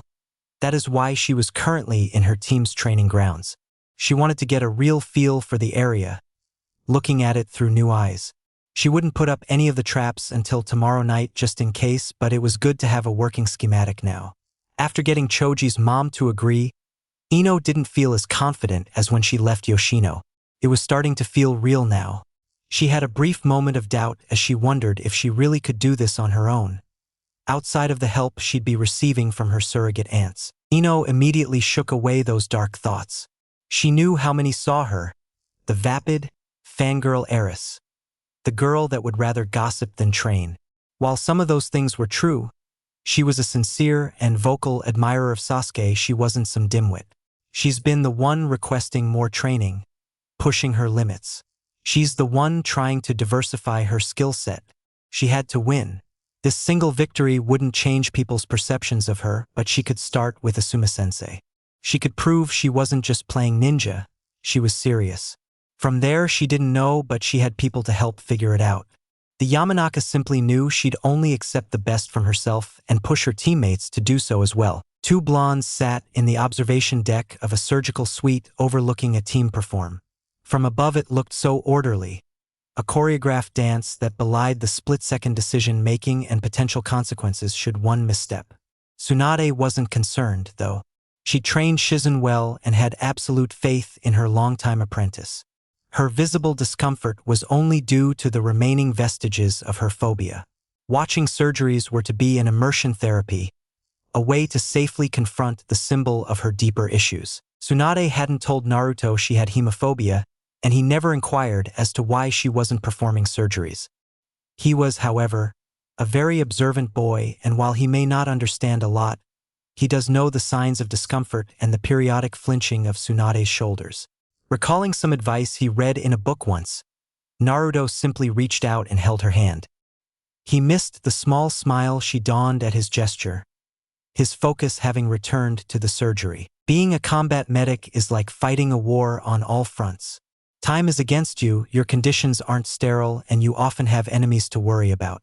Do you have enough supplies? Are you rested enough? Focused enough? Is there enough light to see? What if you have multiple patients? Who gets how much time? The development and refinement of medical ninjutsu has helped. The fewer surgeries we have to actually cut people open, the better, but even medical ninjutsu has stagnated in recent years. Why? Honestly, and this is going to sound arrogant as hell, but it's because I stopped creating them. Medics no more, but treatments and jutsu? Not much. What if I hadn't left and had died? Who would have continued to push the field forward? This is why I'm glad Sensei called me back. He was right, Naruto. With us working together, I think we can make another leap in the medical field and maybe inspire some other people to get off their asses and stop hiding in my shadow, Tsunade said and saw Naruto nod in acknowledgement. Your security measures will go into full effect soon. We don't have many genin on staff, so their background checks will be completed soon, and I've been impressed with your pharmacology studies. Now, I want you to move toward actual treatment seals. After you get back from your next mission, I want to start your surgical rotation in earnest, which means you'll need to be here in person until I say otherwise. Your clones can do rounds with our diagnosticians, though you are to no longer have them henge into other people. The transforming of the clones was initially agreed upon to not draw attention to Tsunade taking on a new student. It just looked like she was testing out a pilot program. It was also an attempt on Hiruzen's part, as it was his suggestion, to insulate Naruto from biased staff or even patients. Tsunade was of the opinion that people either dealt with him being there or they could get the hell out, but ultimately deferred to her sensei's wish. But if he were going to be seeing more and more patients, there had to be a level of trust, so the deception had to end. Okay, was Naruto's response. Henge, no henge, it didn't really matter to him. Good. Now, as I was saying, unsterile environments and live combat zones are one of the more enduring issues. Do you think you could develop some type of medical room barrier? Tsunade asked and watched as Naruto stroked his chin lightly. Barriers, be they ninjutsu or FÜINJUTSU, required a good deal of chakra. The more you required the barrier to do, the more chakra it took to maintain it. That was simply just the reality of art. One that could offer protection, cloaking, Naruto's idea, as if the enemy can't see you, they are less likely to attack you, as well as some kind of filter to purify the area and keep it that way would be costly. But possible, the Uzumaki thought. Hey, before you go too far down that rabbit hole, I want to stop you. Tsunade said and laughed as Naruto developed a small pout. Another idea I want you to consider is some kind of stasis, as operating in the field is not always possible. I've attempted to create a jutsu to accomplish this but haven't been successful. I couldn't localize the effects. Those are the next 2 projects I want you to tackle, and I'll get you whatever resources you need. Any questions? How long do I have? There's no timetable, but the sooner the better, of course. Any more questions? No. Alright, one last thing. Did you treat Imiko Yamanaka last night? And did you restrain Inoichi while doing so? Yes to both, Naruto answered and watched Tsunade laugh again. You have a nice laugh, sensei, Naruto said, and she did. It wasn't like Hinata's giggle, but there was a melodious quality to it. Tsunade waved off the compliment. She knew he meant it, and there wasn't anything more to it. Well, you did the right thing. Never let anything prevent you from offering the care needed once you accept someone as a patient. Though you didn't win any points with Inoichi, so I'd watch that. I did as he asked, so I don't understand his hostility, Naruto said, tilting his head. He found Ino-chan's dad to be confusing. Tsunade sighed, not wanting to be the one to have this conversation, but clearly, sensei hadn't done so. Naruto, Inoichi doesn't really dislike you for anything you've done.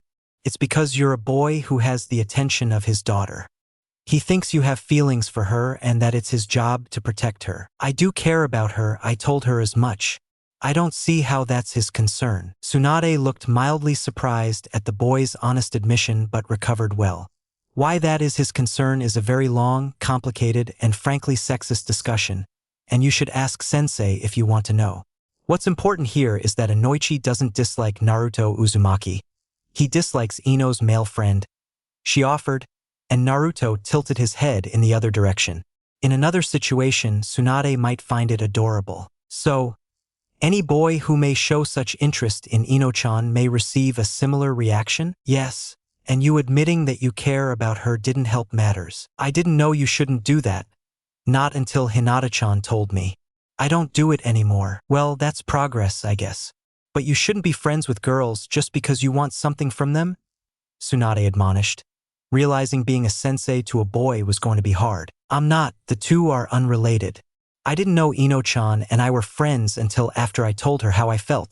I'll still be her friend even if she doesn't feel the same. Same with Hinata-chan.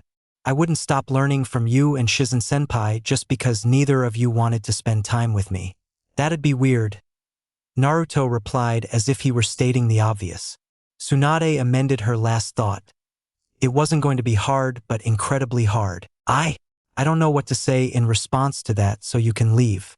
Take Tantan with you. She needs some exercise, Tsunade said, really needing a drink right now. She also decided she needed to limit Naruto's exposure to Jiraiya as the world didn't need another gallant pervert. Jiraiya was settling in for the night. He'd just met with an important contact, but one that didn't have a lot of usable information. That was maddening, but it was the question this contact had. Questions concerning Naruto that put the Toad Sage on edge and wondering if he should cut his losses. He'd need to speak to Sensei about it once he returned. He also needed to talk to his godson.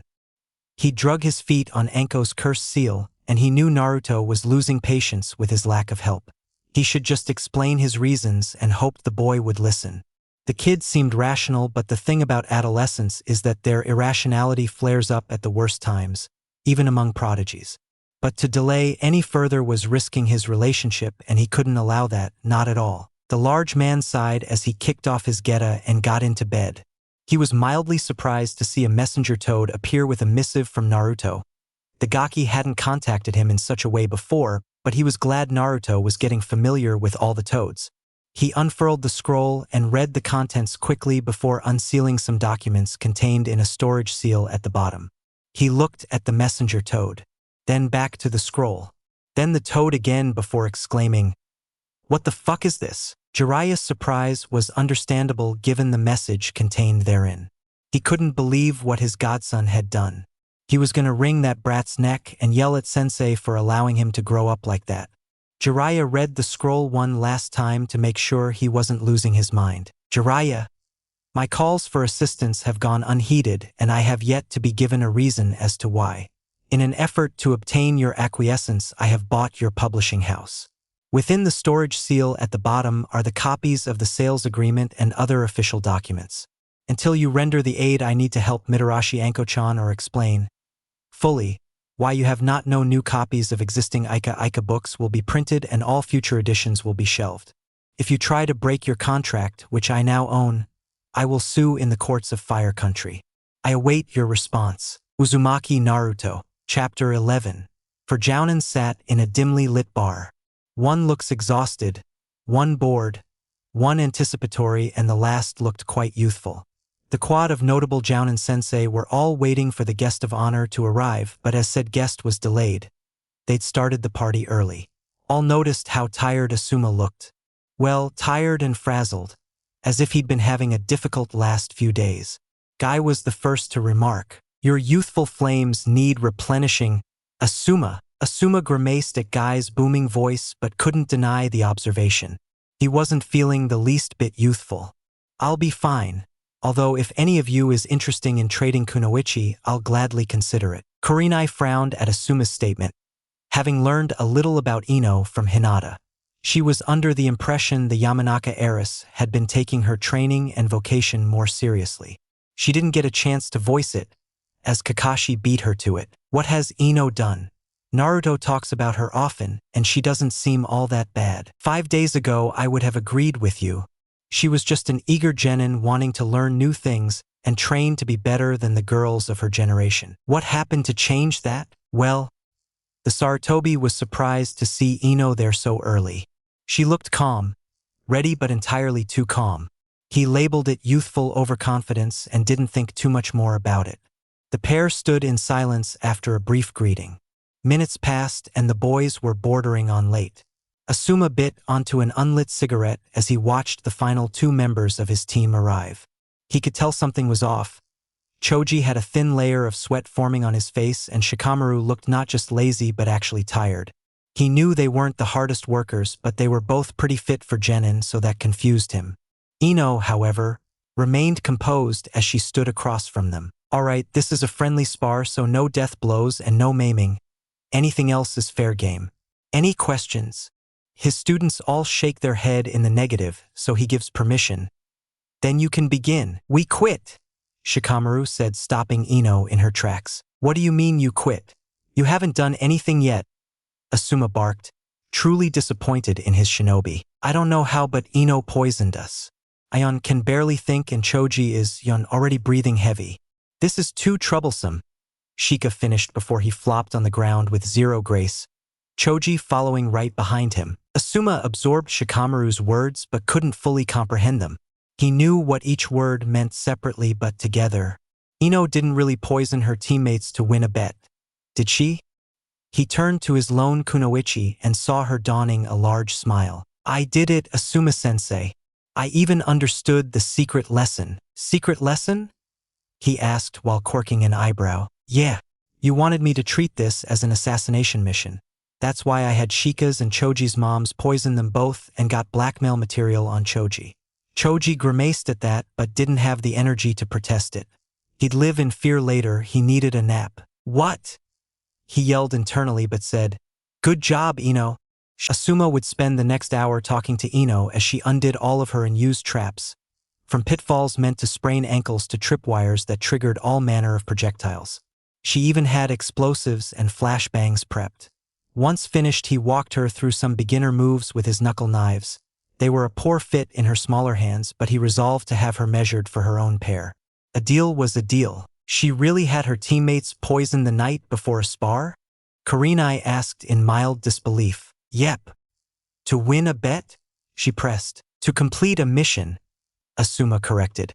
She really looked underneath the underneath on that one. Wonder who could have put that in her head. Asuma mused while giving a pointed look at Kakashi. "I've never spoken to Ino a day in my life, Asuma." "Oh, not you. That blonde brat of yours." Ma. "Naruto-kun is far from a brat," Kakashi said with an eye smile. "You'll see, Asuma. He is the chosen one." "The chosen one for what?" Kurenai asked, but Kakashi simply waved her off. Before she could speak again, Guy chimed in. "Ino's flames of youth burn brightly. Guy, take it down a notch or 12. Kakashi requested. Sorry. Yeah, whatever. Because of him, I now have to watch everything I say. Worried Ino will get some hidden meaning I'm not actually communicating. It's all so troublesome. You sound like you're Nara, Kurenai pointed out. What can I say? The kid has a point. You haven't long since gotten back. Kurenai, how was your mission? Dreadful. Sounds like there is a story there, Kakashi said and watched the Jinjutsu mistress frown. 3 siblings tried to kill the others for their inheritance and fail, getting stranded in the process. We escort them back home where a 4th sibling, our actual client, accidentally kills the 3 murderous siblings with a crossbow. In his distress, the final sibling takes his life and the town rejoices as that money now goes to the public coffers. Shino actually laughed at the absurdity of it, and that was the most unsettling thing of all. Damn, Asuma said, but wouldn't get to expound as the lady of the hour had finally arrived. Anko Mitarashi walked into the bar, not in her usual attire. Instead, she wore a spaghetti-strapped black cocktail dress that stopped just above her knees with matching heels. Her hair was actually down and the torture expert was flashing a wide grin. You guys start without me? She questioned as she took a seat. Not really, though it is very Kakashi-like to invite us out and arrive late, Asuma observed. Sorry. I got held up, but I'm here now, so let's celebrate. She exclaimed and watched Kakashi flash through several hand signs and flaring his chakra, causing a simple privacy barrier to emerge. Now, we can celebrate without any unkind ears listening in any, the copy ninja said. YOSH. We must allow our youthful flames to burn brightly for Anko's newfound freedom from that dastardly snake. Guy bellowed, causing everyone to wince. So loud, but he's right. Here's to Anko, finally being free of that cursed seal, Kurenai added. All raised their drinks for their friend. So Anko, how did you manage such a youthful accomplishment? Did Jiraiya-sama have a breakthrough? I think you know it wasn't Jiraiya-sama that removed this from me, Guy. It was Kakashi's brat, Anko said and saw Kurenai and Guy smile, one in fondness and the other in acknowledgement. Kakashi had no outward change, but she knew how proud he was. She was surprised to see Asuma initially frown before covering it. Are you finally going to share how it happened? Kurenai asked. She'd known Anko had been free of the seal, but the special jounin hadn't relayed any details, wanting to save it until her outing. Sure. But keep in mind, I understand the FÜINJUTSU about as well as Kakashi understands proper decorum. Anko-chan. I understand it perfectly well. I simply don't care. Sure. So it happened like this. Anko entered the Hokage's office, having been summoned, with no idea as to why. She didn't like having her interrogations interrupted but withheld any complaints as when the old man called you answered. No questions asked. She was not expecting to see 2 of the 3 Sannin and 2/3 of the Elders' Council present along with the FÜINJUTSU chibi. The atmosphere was tense, though none of the ninja present allowed it to be shown on their faces. Anko bowed.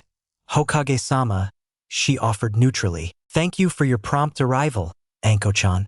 I requested you here to inform you we are now able and ready to remove your seal, Hiruzen said with a kind smile.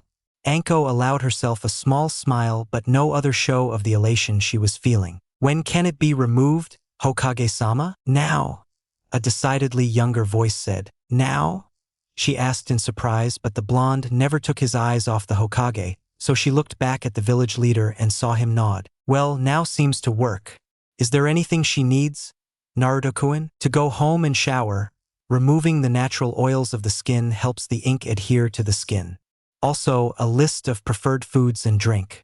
Once you're ready, just report to the same facility I initially reviewed your seal. And you're confident you can do this, Gaki? I will not fail, Naruto said, his eyes never leaving her own.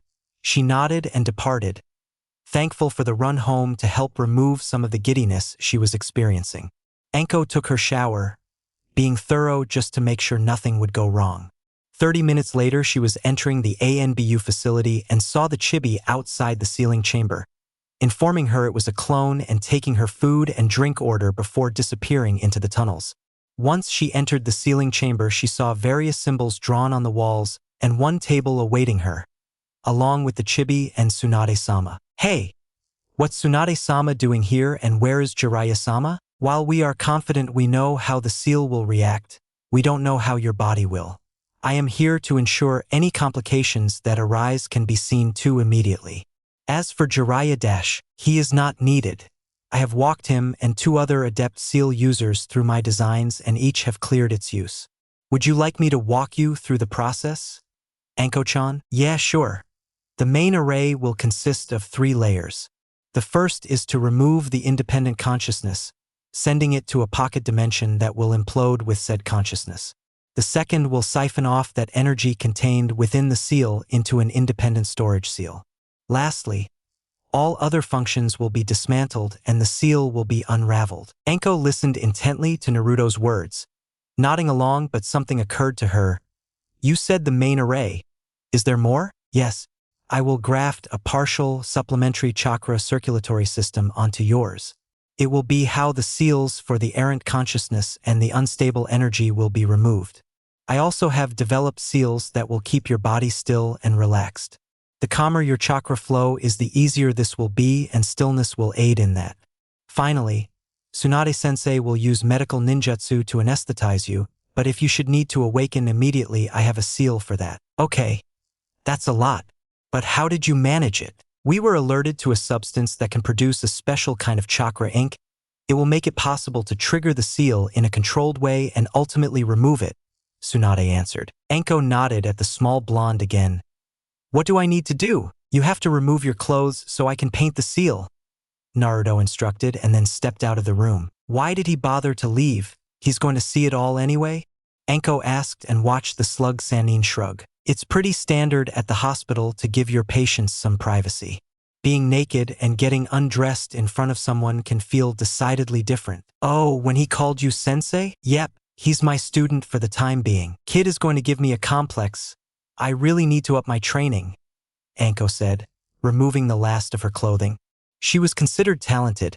It's what drew Orochimaru to her, but clearly, the blonde was operating on another level. Anko heard Tsunade knock on the door. A signal. Anko was undressed and the Uzumaki returned. He wasted no time drawing the seals on her. Utilizing a team of clones, the ink felt cool against her skin. After about an hour, she was lying on her back, drifting off thanks to Tsunade's medical ninjutsu. Her last image being of unbelievably blue eyes looking into her own. Not an ounce of apprehension or doubt to be seen. When Anko awoke, it was 5 hours later and her senses returned in sequence. First, she felt, and not how she expected to. She felt warm, intoxicatingly warm, and heavy, but that too was pleasurable. She thought she could just curl up and sleep forever, but her sense of smell came back and the aroma of dango called to her. Not even the promise of endless sleep could match the seductress known as dango. Next came sound, as she could hear someone gently shifting around her. Finally, she opened her eyes, the bright light making her squint. Welcome back, Anko, Tsunade said. Did it work? Anko asked. She was alive, so the seals couldn't have completely failed, but that didn't mean she was free and her chakra felt too chaotic to check herself. Yes, Naruto removed the cursed seal. Anko willed the tears away from her eyes. She was internally joyous, but she refused to cry even in happiness. She'd wasted too many tears over her sensei and promised she'd never do it again, not even at the severance of their final bond. She hastily moved on from thinking about him. She no longer had to think about him at all. She was untethered, unencumbered, free. Her life was truly hers once again. Anko listened to Tsunade as she gave her a medical rundown. Apparently, it'd take a few days for her chakra system to settle, but once it did, she'd have her fully chakra capacity back, and outside of maybe needed to train her control again, there weren't any significant issues Anko would have to contend with. When Tsunade asked if Anko had any questions, she only had to. Where's the Gaki? I sent him home. Removing the natural energy from your system required your chakra and it be in near balance, but your reserves weren't large enough for that, so Naruto had to transfer some chakra to you. Transferring raw chakra to someone safely is incredibly taxing, even when he had a seal prepared to aid in the transfer. Once the cursed seal was removed, he was wiped and needed rest. I can't believe he did all of this for me, Anko said. Tsunade laughed, momentarily confusing Anko. I know it may not be obvious, but if you really get to know him, you'll find he's a very caring young man. He simply doesn't express it as most others would. He reminds me a lot of my great uncle. No offense, Tsunade-sama, but I was always told Naidame-sama was emotionless. Oh, he could appear to be. But he also used to sneak me sweets behind Mitoba-sama's back when I was little. People like that, they show they care by what they do. Why would he care about me? We'd only met once before Jiraiya-sama had him check my seal, and it was more confusing than anything. You'll have to ask him yourself. Now, is there anything else? Yeah. Why do I feel so warm and kinda weighed down? The effects of a jutsu? Tsunade snorted. Yeah, FØINJUTSU. It's the blanket, it has weight and warming seals on it. He said you could keep it if you like it. I really do. Count yourself lucky. I'm still waiting on mine and I'm his flipping sensei, Tsunade said in annoyance. I did let him see my chest, Tsunade-sama. Tsunade gained a tick mark, wondering if the little pervert had bumped Anko to the front of the line for that very reason. And I've just been taking it easy for the last few days. But it's gone, it's really gone.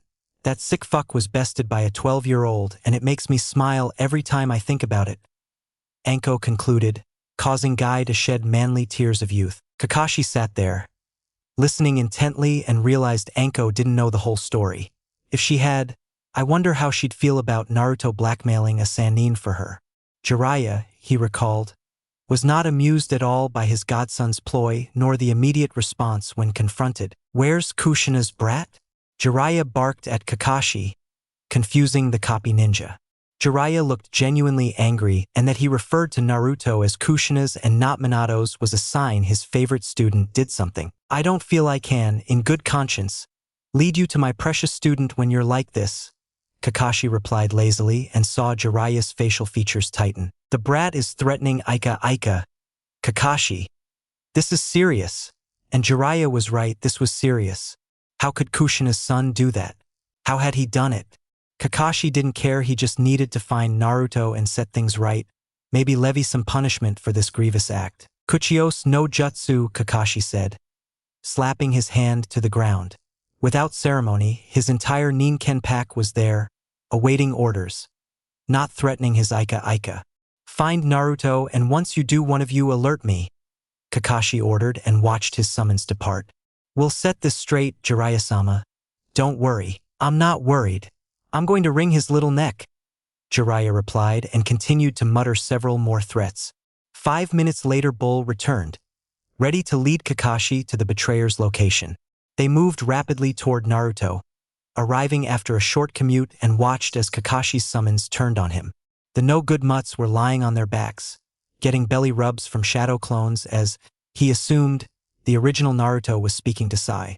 Kakashi ignored the traitors as he dashed toward Naruto and lifted him up by the back of his jacket, the short blonde now dangling in Kakashi's grip as he faced his sense. Hataki-sensei, he greeted. Don't Hataki-sensei me, Naruto.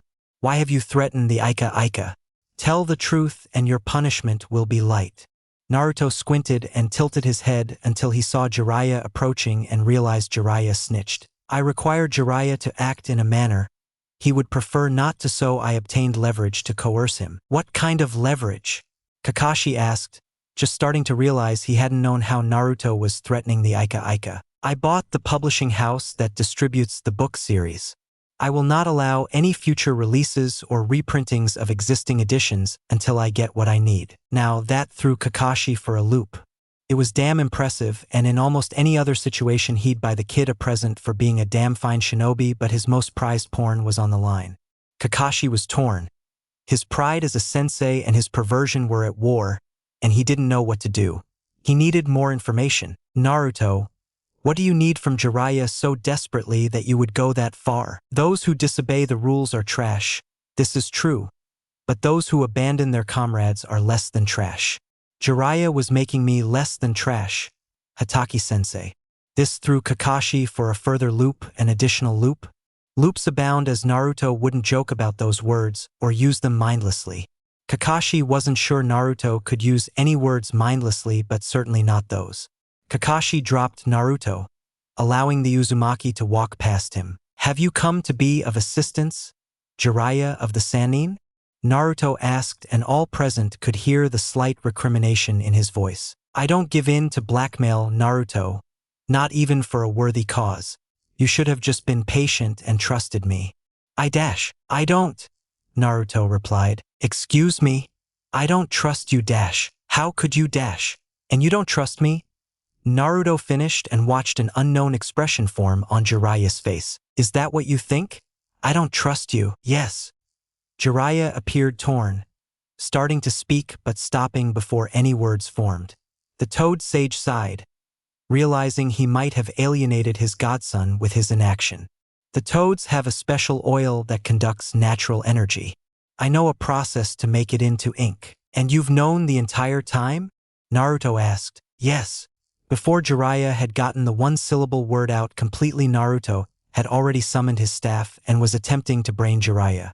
Kakashi was too fast and grabbed the other end, lifting Naruto off the ground and robbing him of a majority of his power. Please release my staff, Hataki-sensei. No can do, Naruto-kun. You should hear Jiraiya out and not just attack him. That's very much unlike you. I need not hear his justification, I already know. He prefers I not alter my seal and realized this toad oil would be a means in which I could. To prevent me from achieving one goal, he forced Anko-chan to languish as I failed at another. Is this correct, Jiraiya of the Sannin? Yeah, kid, that's it. Minato gave dash. I do not care. Jiraiya flinched as if struck by those words. Seals either work or they do not work. Sentiment does not alter that reality, nor does it give you the right to tell me what I can do to my body. If what you do threatens the entire village, yes I do. You could weaken the seal, Naruto, and I would die. I am uninterested in death. Therefore, I have great motivation to make sure any additions or changes I made were thoroughly researched.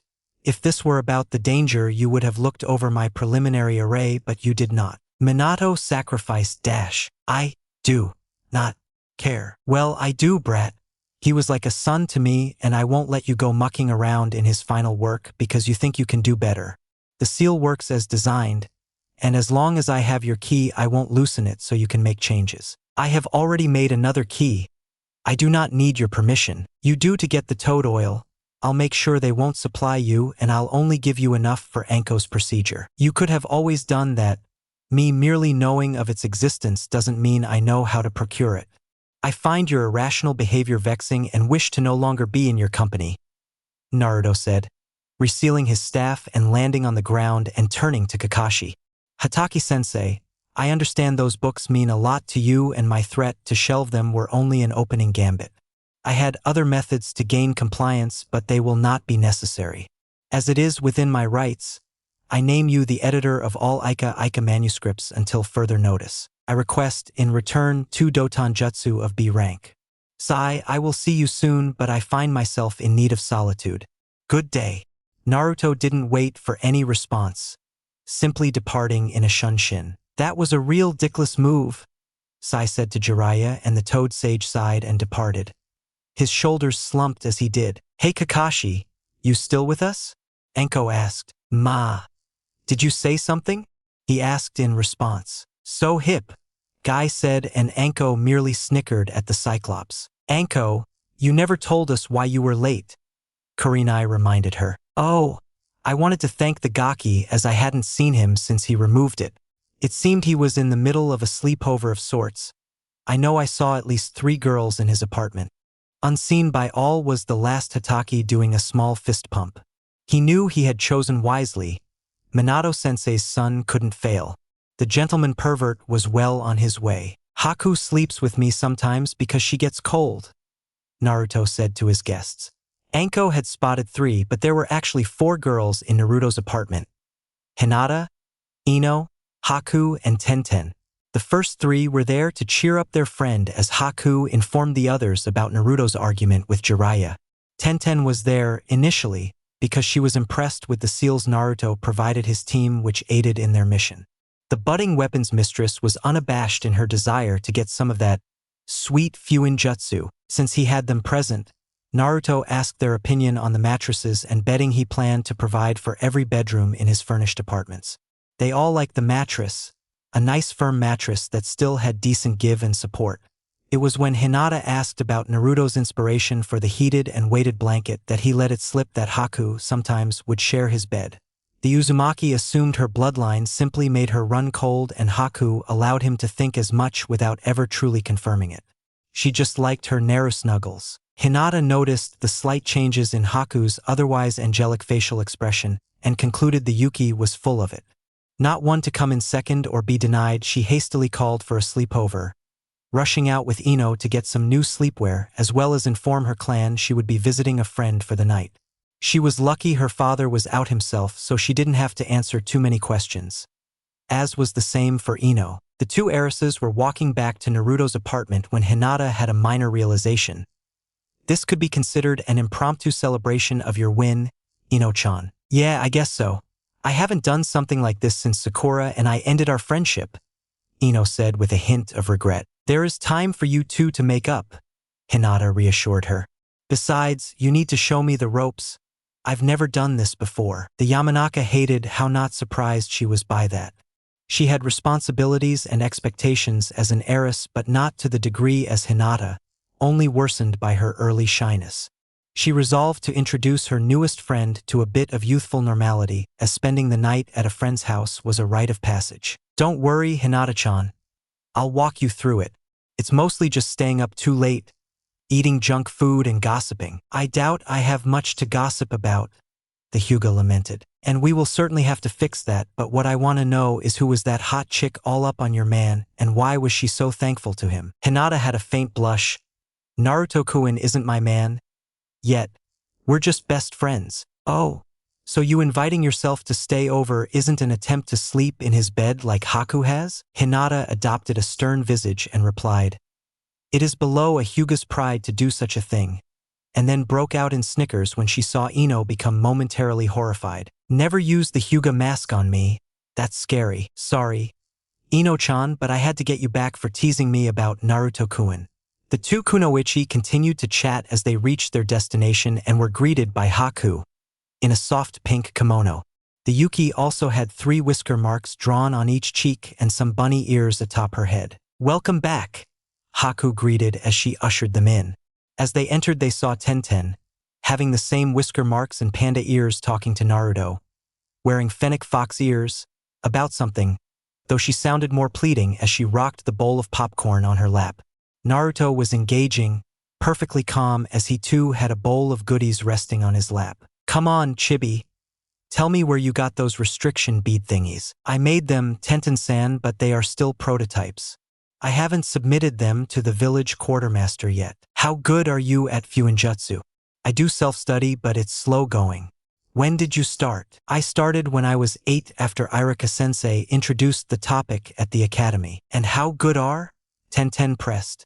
The blonde's teammate said he made those beads, though from Kakashi-sensei's reaction, the pinkette wasn't supposed to say it. Good for my age, Tenten-san, Naruto answered and heard a series of snickers behind him. He turned to see his first 2 friends had returned. Hinata-chan, Ino-chan, you're back. You have to try this concoction. What did you call it, Tenten-san? Puppy chow, and just Tenten is fine, Naruto. Oh, okay, Tenten. But this is incredibly delicious, and Tenten didn't even measure anything, she just used her imprecise eyes, and yet the outcome was stellar. How are you so excited by this and not the tagless FÜINJUTSU you use? Tenten asked in exasperation, amusing the other girls in attendance. Those were pretty easy to make, honestly, and I've never had this puppy chow before. My Aji-san always recommended fruit when I wanted something sweet. What do you mean, easy? I looked at the seals, those were not standard and they were not painted on. Chakra etching is advanced, most sealing adepts never learn it, Tenten said, voice becoming elevated at how obtuse the boy was being. Oh, they should, Naruto said in response, not realizing he was driving his guest mad. Tenten, you should understand that sealing simply comes easily to Naruto-kun, so he doesn't understand how truly impressive some of the things he can do are, Hinata added, trying to placate the girl. Besides, achieving the proper ratio using your eyes is much harder. Tell me, Tenten, how do you know how much peanut butter to chocolate to use? I don't know, Naruto. Practice. The Team 9 kunoichi spoke to the boy who seemed more enthralled with a simple party snack than any normal person should be. What's with the whiskers and animal ears? Ino asked, seeing a lull in the conversation. Haku chose to respond. Tenten said that these types of things often have themes, and given Naruto-kun is hosting, I just thought it would be fun to mimic his adorable whisker marks. There are 2 more in the bedroom for when you get changed. And taking the hint, Hinata and Ino exited to the bedroom. The 2 return, each wearing camisoles, Hinata's lavender, and Ino's lilac and black pajama pants. Hinata had a pair of cat ears atop her head while Ino had dog ears. Haku thought it'd be insulting to get pig ears. When they returned, Haku spoke.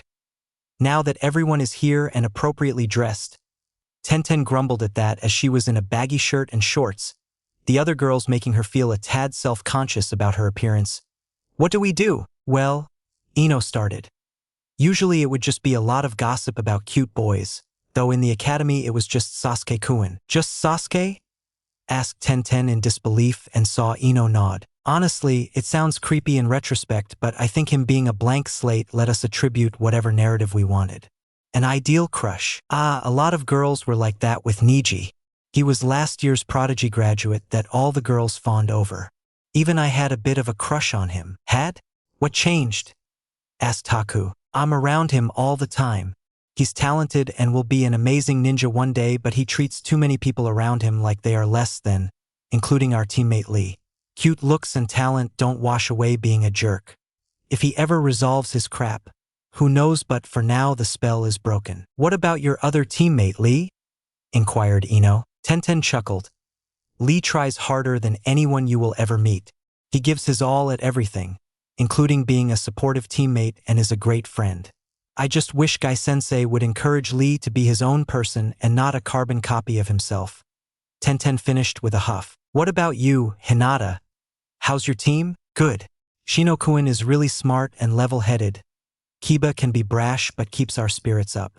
They both work well in teams, so we mesh really well together. Do you just see them as teammates, or is there some potential there? Tenten asked. Before she could answer, Hinata noticed a certain blue-eyed Uzumaki was now giving her his full attention. She shook her head while replying, No. We'll be good friends, but I don't see either of them like that. She suppressed a giggle when Naruto returned to munching on the puppy chow. You're both lucky. My teammates are so unmotivated. I get it with Shikamaru. He understands everything so fast that it's nothing to move through life without much effort, but one day, he's gonna come up against something he can't understand or outthink. Choji is so passive and he lets Shika do his thinking for him. Worst of all, I got labeled a fangirl, so they dismiss me when I say we need to train more. So, now I have to just kick their butts until they listen to me. What about you, Naruto-kun?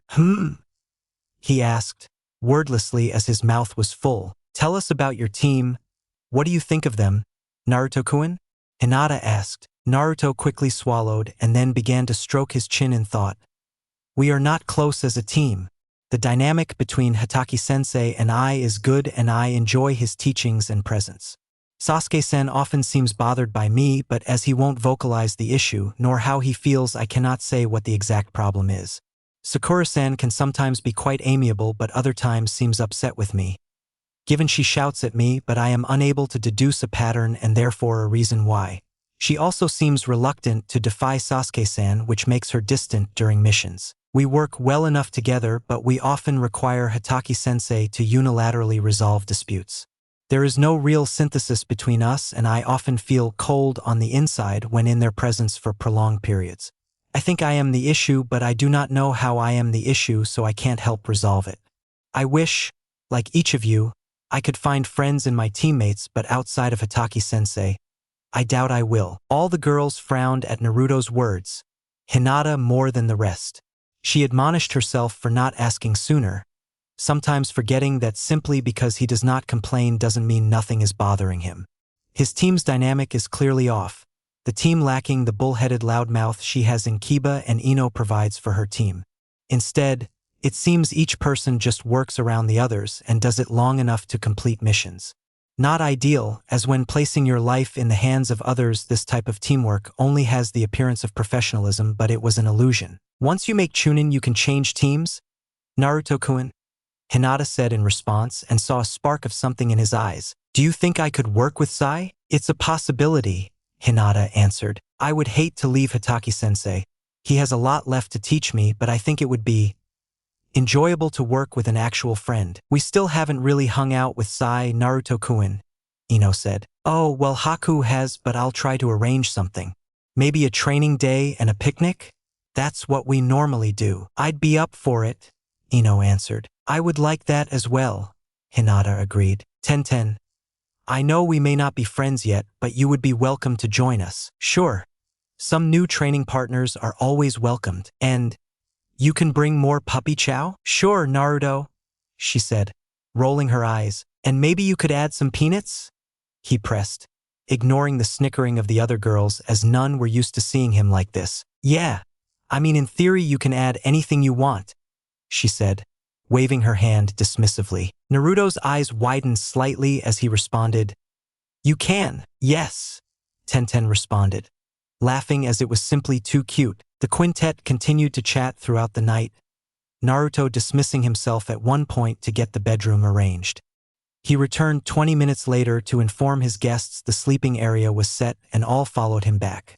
None of the girls were expecting to see the sleeping bags they brought arranged as one sleeping apparatus, and they certainly didn't expect to see them levitating at equal height with Naruto's bed.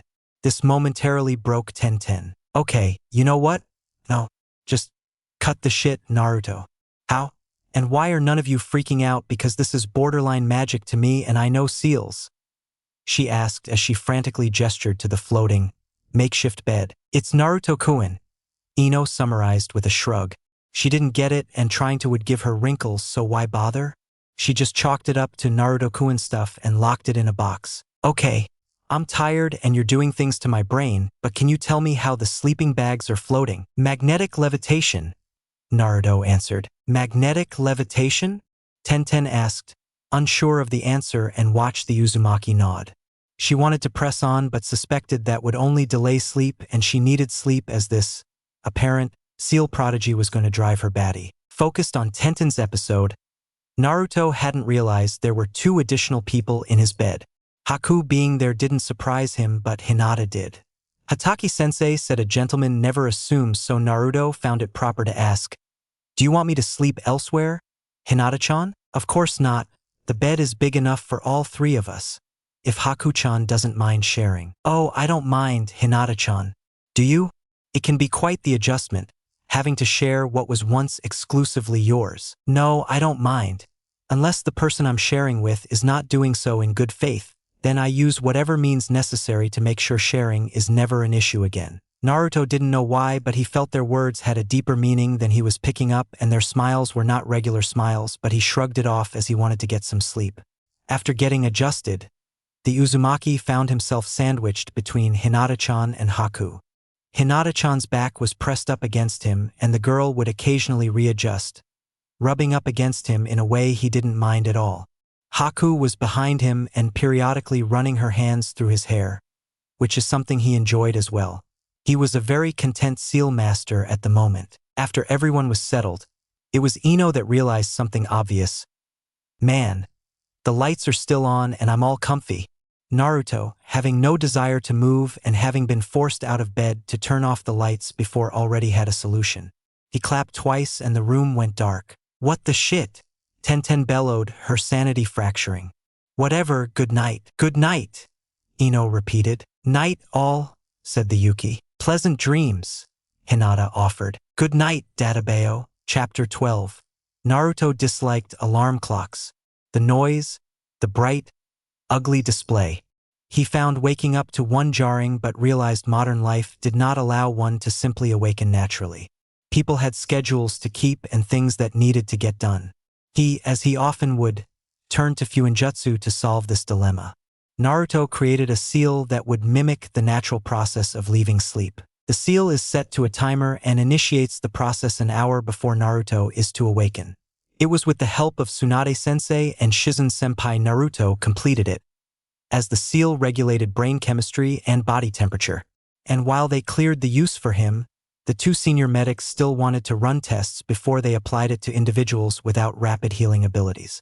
The Uzumaki agreed, seeing the logic of their caution. While Naruto greatly preferred this method of waking up to the old way, one downside is the seal doesn't naturally adapt to sleepovers.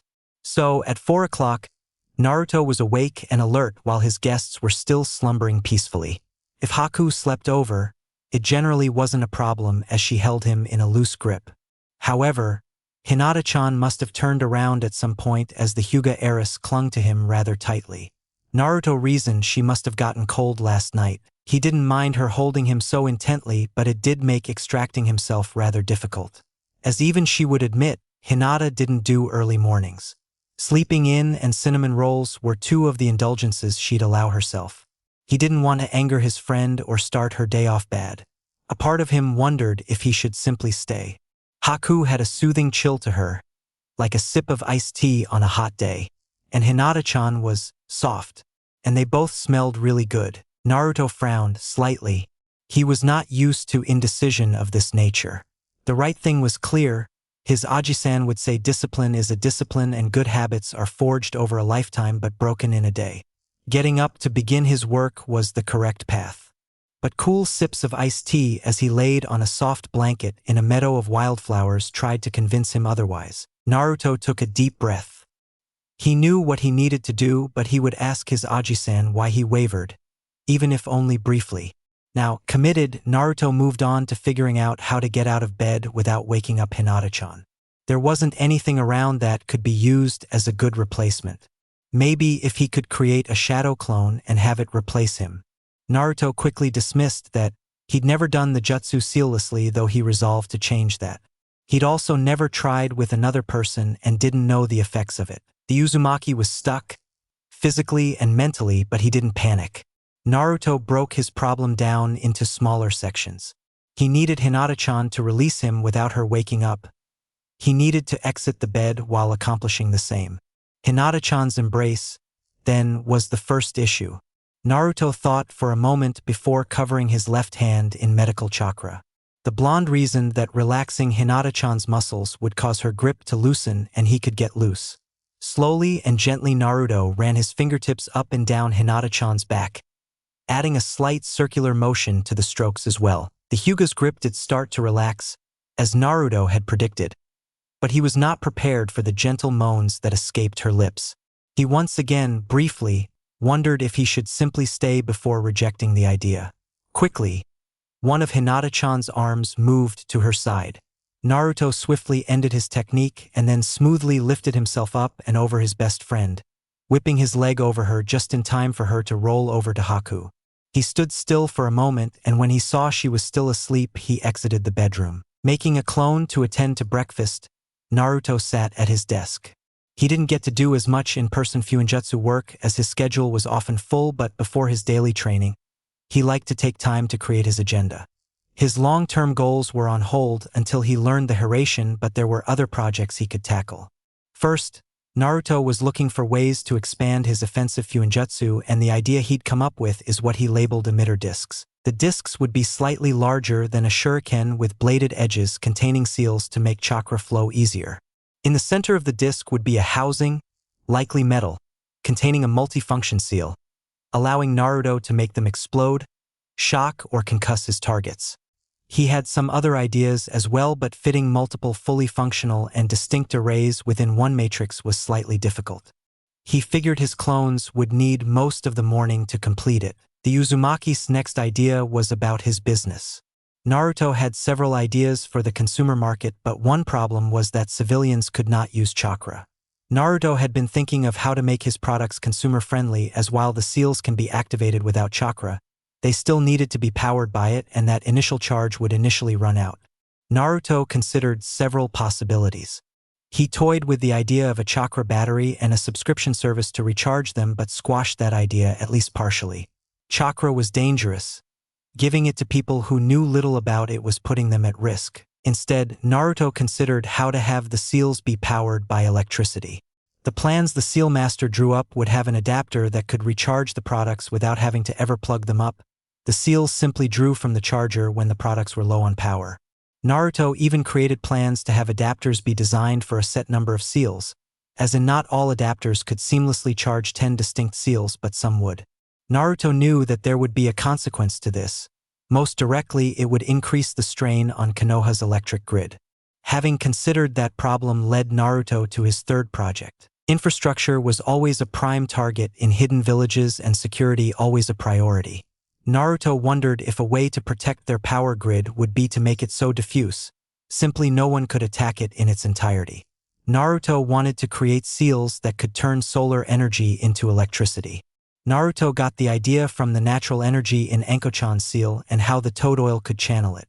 If he could design such a seal, the resource would be renewable, and best yet is that said seals could be applied to the surrounding trees of Konoha's expansive forests, on the very buildings, or an apparatus designed specifically for that. Seals for battery storage could be applied so people didn't simply lose the power they didn't use, and the best thing of all, no one would really have to know where the real source of power came from.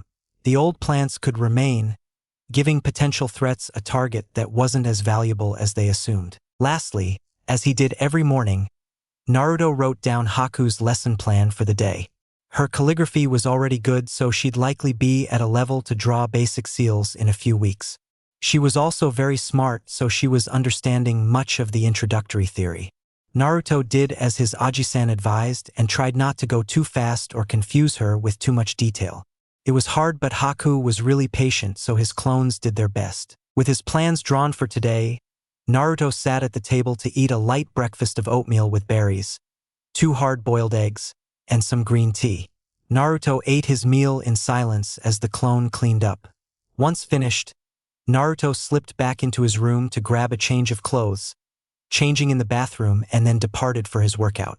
When he stepped outside, the air was brisk and he could see his breath. Naruto applied his resistance seals, slightly increasing the level from the day previous, and then took off. He raced across the rooftops, the wind rushing through his hair. Naruto enjoyed his morning runs. He'd enjoyed running since he was a boy, moving faster and faster, changing levels as he moved from the center of the village to the training grounds. Being able to not think about anything but still aware, ready to react if need be. It was peaceful. Approaching rapidly, Naruto could see something in the distance. As he neared, he realized it was a person, and someone he hadn't expected to see. Naruto slowed into a light jog before stopping right before the individual. "Hataki-sensei," Naruto greeted. "Naruto-kun." He greeted back with an eye smile while putting his book away. "I wasn't sure to expect you given you had overnight guests. How was it, by the way?" "It was enjoyable. I bet 3 girls in your apartment really should be 4, Hataki-sensei." "There were 4, Naruto corrected. "Even better," Kakashi replied. "So, what are you doing here?" "Oh, I got lost on the road of life and thought I'd stay here just in case you came by. I believe I owe you some Doton Jutsu." "Yes. Ah, yes. Good. Now I am going to amend our deal just a bit. 1 jutsu I'm going to teach you is C rank, but I have someone coming by to teach you another. The 2 I'm giving you will aid you in performing the 3rd. As we hadn't reached an accord previously, I accept the amendment in good faith," Naruto said, holding out his hand. Kakashi shook it without a second thought. "Excellent. Now, create some clones and divide them into 2 groups," Kakashi ordered, then created a shadow clone of himself. Naruto followed suit, creating 9 shadow clones. "All right, real Naruto and clone group 1 with me. I'll be teaching you the Earth style, Earth Flow River, while my clone will teach group 2 the Earth style, Tearing Earth, Turning Palm," Kakashi informed the Chibi army. He performed the Earth technique slowly, showing each hand sign with a pause and then describing how the chakra should be molded and channeled into the feet. The Narutos listened intently, and Kakashi felt he was being observed by his sensei again. Blue eyes absorbing every detail, noting every flaw and planning for use in ways no one would ever expect. Kakashi simply watched as his student dedicated themselves, to the task of learning the 2 new jutsu. First, they each went through the hand signs, slowly but gradually speeding up. Next, they tried channeling chakra to it. Once they saw an effect, they tried to use more or less to see the impact. 45 minutes into the practice, the unnamed special guest finally arrived. "God, you really start this early every day, kid?" Jiraiya asked, approaching Kakashi and Naruto. Naruto squinted at the man. He didn't know how to feel about Jiraiya, as he'd never stayed mad at anyone, but he thought the man had been inconsiderate. Jiraiya saw Naruto's face and took it to mean his godson was still cross with him. "Hey, Before you lay into me, just let me talk. Okay? Naruto nodded, not bothering to correct the man. I overreacted. You were right, I don't want you to adjust the seal. I am terrified if you do you will harm yourself and the village. I should have told you that instead of delaying your ability to remove Anko's seal. I'll talk to her later to apologize. Naruto nodded again. It was as he thought. The man was irrational. His Aji-san had explained sentimentality to him once, saying fondness or love can affect one's view of situations. Naruto asked if that meant emotions should be kept out of decision-making, and his Aji-san stated that was incorrect as well. He said it was not emotion in itself that was an enemy to rational thinking but an inability to balance emotion against other considerations or facts. His Aji-san said humans were emotional beings and to ignore that would be no more logical than ignoring the sky is blue. What will you be teaching me today? Naruto asked. So, we're good. Naruto tilted his head. He didn't know what the Sannin was expecting. Yes. Jiraiya speedily performed his hand signs and watched as the training ground became a mud pit. This is the Earth style. Swamp of the Underworld, Jiraiya announced, turning around to see 10 Narutos stroking their chins. I can put this to good use, the original said. Kakashi gave his student a thumbs up. Jiraiya wondered if he'd just resigned himself to being stuck in his own jutsu the next time he pissed the kid off. In his office, overlooking the training of his grandson, Hiruzen wondered if most of his ninja simply lacked common sense. He'd instructed Jiraiya on how to make up with Naruto, telling the man to just be honest and straight with his godson, or if he can't, cut a deal. He certainly didn't say give a 12-year-old A-rank ninjutsu. But Jiraiya's overindulgence was really on a cherry atop his annoyance Sunday as his ANBU commander. 2 advisors and Danzo were all in his office bothering him. The degree of annoyance was multiplied by them initiating a conversation they'd already had. Sandame-sama, he's wasted as a genin. He removed the cursed seal, something we all thought impossible. That has to be promotion-worthy, his ANBU commander argued.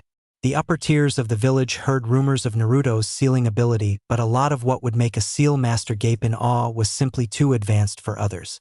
Many of his ninja found the Fuin bracelets neat, not understanding the true complexity of their creation. But when you do the impossible, even if it isn't understood how, people take notice. Even if it were, he would not be going into ANBU once he was Chunin. He will never be an ANBU, Hiruzen stated firmly. The long-serving Hokage was willing to let Naruto chart his path, but as long as he held breath in his body, he'd never allow his grandson to join the elite organization. According to Kakashi, he has the maturity and mindset for it. And with his sealing ability, his primary role could be of an instructor, only taking the occasional mission. The commander pushed back. Naruto-kun doesn't need to be in a situation that encourages him to repress his emotions. ANBU does just that. He is building bonds now. I won't have his progress stalled or undone. You are thinking as a grandfather, Hiruzen, not a Hokage. His skills could be put to better use and Team 7 could find someone else to better balance them, Koharu argued. Sasuke, Naruto, and even Kakashi were all VIPs as far as the village was concerned, and it irked Koharu they were all on one team. If something went wrong during a mission, the lost potential would be tremendous. Quickly and quietly promoting Naruto and then sending him elsewhere alleviated that concern.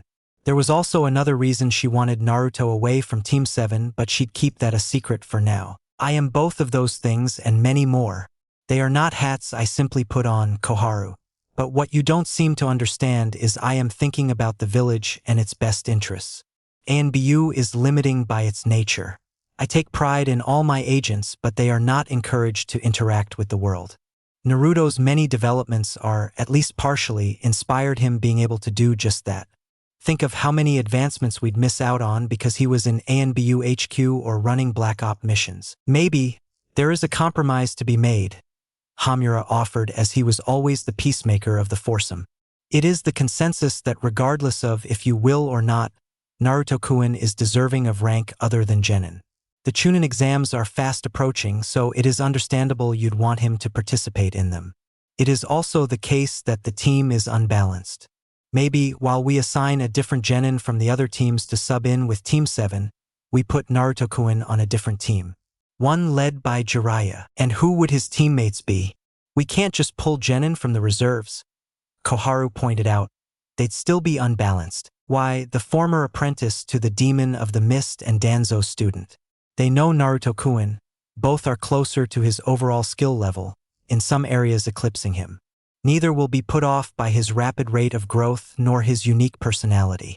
Jiraiya could train them well, ensuring Naruto-kun's Chunin exam performance will be the showcase you want it to be, Hamura put forward. Danzo? Hiruzen asked, wanting the former root commander's thoughts. If you aren't going to promote him or give him a new permanent team, then this is the next best option. Kakashi will make sure they can still function as a team for the exams. Fine, I'll inform Jiraiya later today. Now, is there anything else?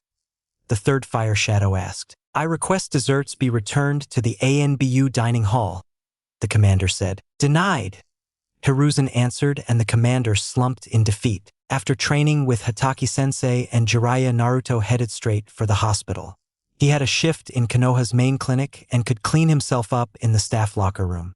Naruto slipped in unnoticed, shower and changed. He normally preferred to wear orange, but Ino-chan was insistent he could not wear orange every day, and Hinata-chan said the color made his patience on edge as orange signaled a warning of imminent danger. He compromised and was wearing navy blue pants and a hunter green, V-neck long-sleeve t-shirt. Naruto finished the outfit with a white lab coat. The integrity Naruto wore that outfit in the hospital, the integrity he attended to his studies and to patients without a henge, he caused a panic with the senior staff. No matter what biases they held, they simply couldn't unsee it. The miniature version of a legendary ninja that wore similar colors had the same hair and eyes. Several long-serving medical ninja ran to Tsunade for confirmation. They did not expect to be in a closed-door session with Tsunade, the Sandaime, and a platoon of ANBU. The Hokage confirmed nothing but said if what they suspected were true, it would be an S-rank secret, and unknowingly sharing S-rank secrets could still get them executed. None of the staff dared inquire further. Naruto didn't know about the session, didn't know the effect his clothing choices had. He did see people looking at him with weird expressions, and when they caught him looking at them, instead of turning away, they smiled. They were also more talkative than he was used to, but he liked listening to people talk, so he didn't mind. Naruto checked in, letting the staff know he was ready to receive patients, and walked into his exam room. Clinic duties were initially very difficult for the Uzumaki. People often didn't describe their ailments well, didn't give him a full accounting for them, or often waited until he was about to dismiss them before telling him the real issue. Tsunade-sensei groaned about doorknob questions when he mentioned that last thing. She and Shizen instructed him on how to better put his patients at ease, as well as how to connect the dots.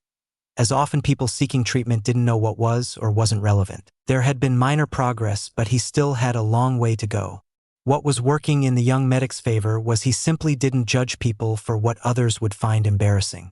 Because he didn't have to try to not feel shame, his patients didn't sense any condemnation coming from him. Naruto checked over his exam room, making sure everything was in place, and then simply waited. Soon she heard a knock at the door and watched as two familiar women entered. Blue eyes looked impassively at pale brown and ruby red. The eyes of both women widened, though for different reasons. Like the medical staff days previous, Anko had just put something together. Kurenai was simply embarrassed that Uzumaki-kun would be the one treating her. She really should have stayed in bed. 45 minutes before their arrival at the hospital, Kurenai awoke with a searing headache and pronounced feeling of nausea. The room was spinning, and she was sure if she tried to move too fast, she'd fall off the planet. It was clear she'd overindulged again. Taking some deep breaths and fighting through her discomfort, Kurenai realized she was not in her bed, which means she was not in her home. The room didn't have any sense of tobacco or sandalwood, so she knew she couldn't be with Asuma. That left one person, and Kurenai hoped her friend wouldn't do what Kurenai knew she was going to do. This is your glorious wake-up call from the sexy and single Anko Mitarashi. Sweet cheeks. Anko shouted and then cackled when Kurenai winced in pain. Good, the snake mistress thought. Her friend needed to learn not to drink so heavily. Kill me now, Kurenai pleaded, earning a softer laugh from Anko. Now, why would I do that? Mercy. I ain't had that since my balls dropped. Anko, you don't have those. You're a lady, remember? Kurenai said patronizingly. Anko-chan might be a damn fine woman, but she ain't never been no lady. Dig it? Anko said, fist pumping in the air. Kurenai simply covered her head with the blanket, hoping Anko would go away and let her die in peaceful misery. The genjutsu mistress knew she wouldn't be so fortunate when she felt the mattress sink slightly under the weight of Anko joining her. Anko, please leave me be, Kurenai pleaded. No can do, toots. I have one more day off and I want to spend it with my sister from another mister. Which means we have to get you dried out in a hurry. Fine. Just let me get showered and borrow some clothes, Kurenai said, and Anko nodded vigorously, then stepped out of her bedroom. It was slow going, but Kurenai did manage to shower and change. Even made it to the hospital's clinic without losing her non-existent lunch. Being jounin, they get seen a little faster and both welcomed the preferential treatment, Kurenai most of all. That is until she walked in the exam room and saw Uzumaki-kun looking at her. How can I help you today? Naruto asked, causing each of the veteran kunoichi to realize they hadn't fully entered the room yet. Kurenai walked to the exam table, Anko grabbing a seat beside her. Kurenai-chan got overserved last night and needs help managing her hangover, Anko said. Kurenai shot her a dark look, but the special jounin merely shrugged. There are places that make alcohol consumption compulsory? I should alert OJ-san. This could be a public health risk, Naruto said, retrieving a drink from a cold storage unit. No, Uzumaki-kun, it was not compulsory. No one forced me. Anko was simply being colorful in her description. Naruto didn't turn around, but Kurenai heard a hum and took it as him understanding her. Once the blonde had all his items, he placed the drink down along with 2 tablets in a paper cup. The drink will cure the dehydration, the tablets will ease your headache. Are you still feeling slightly intoxicated, Yui-sensei? No, just nauseous, she replied. Naruto nodded and then performed 3 hand signs, causing his left hand to glow green. He placed it over Kurenai's midsection and the teammate sensei immediately felt her symptom alleviate.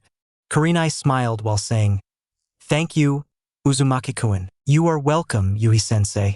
Is there anything else I can help you with today? Naruto asked and Kurenai shook her head no. Anko, however, had a question. Hey, Chibi.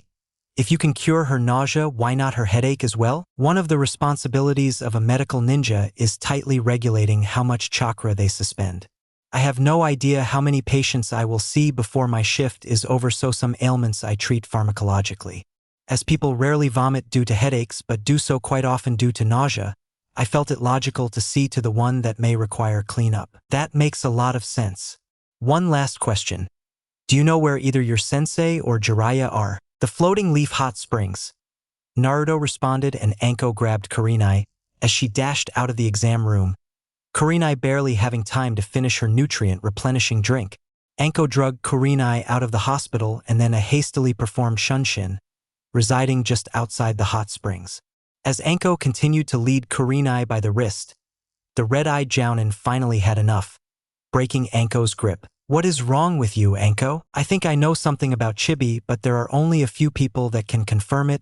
Kakashi and Jiraiya would be on that list. Now, come on.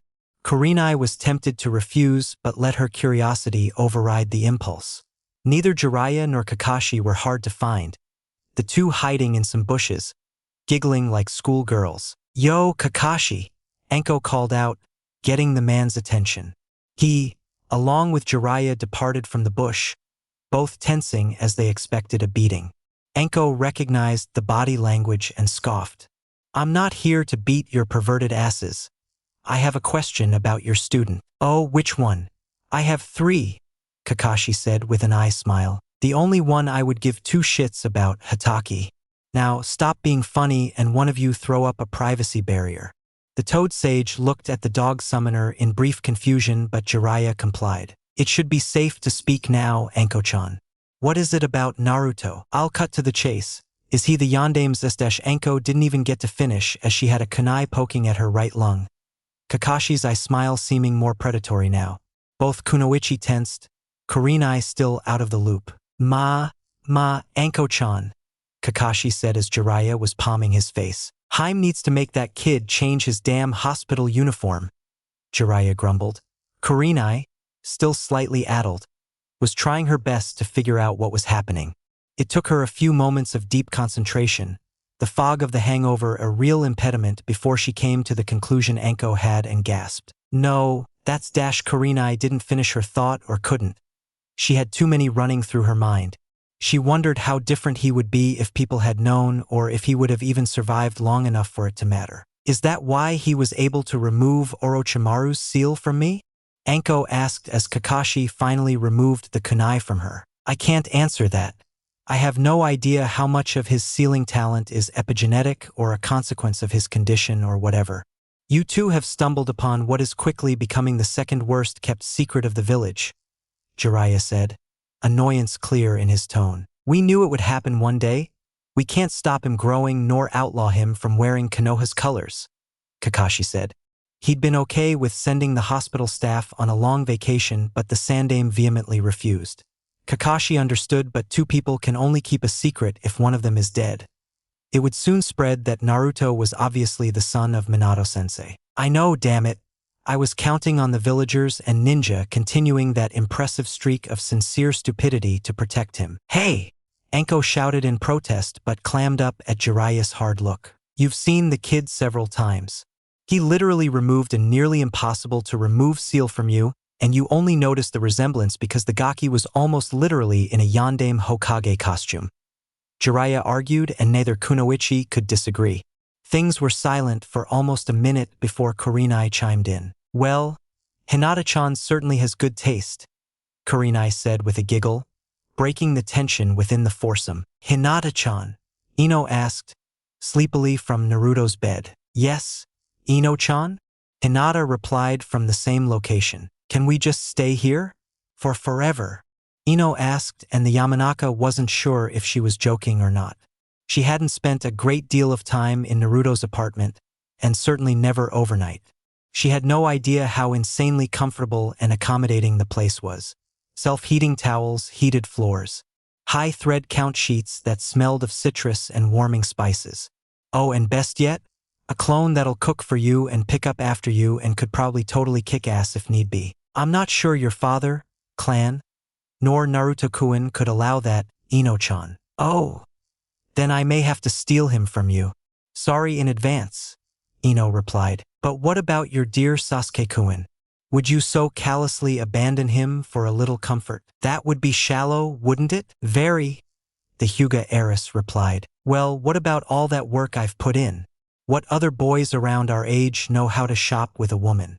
Or will let her pick out clothes for him without complaint? Or can dance? I've put in a lot of work here, and I thank you, Hinata said, but Ino was too deep into her musings to pay it any mind. He's going to be a doctor. Who doesn't want to date a doctor? You're getting lost in the thread count, Ino-chan. Come back to me, back to reality. Both girls laughed at Hinata's call. Fine, fine. I'm back. Besides, you're right. My heart is with Sasuke-kun. It just sucks. I've liked him for so long.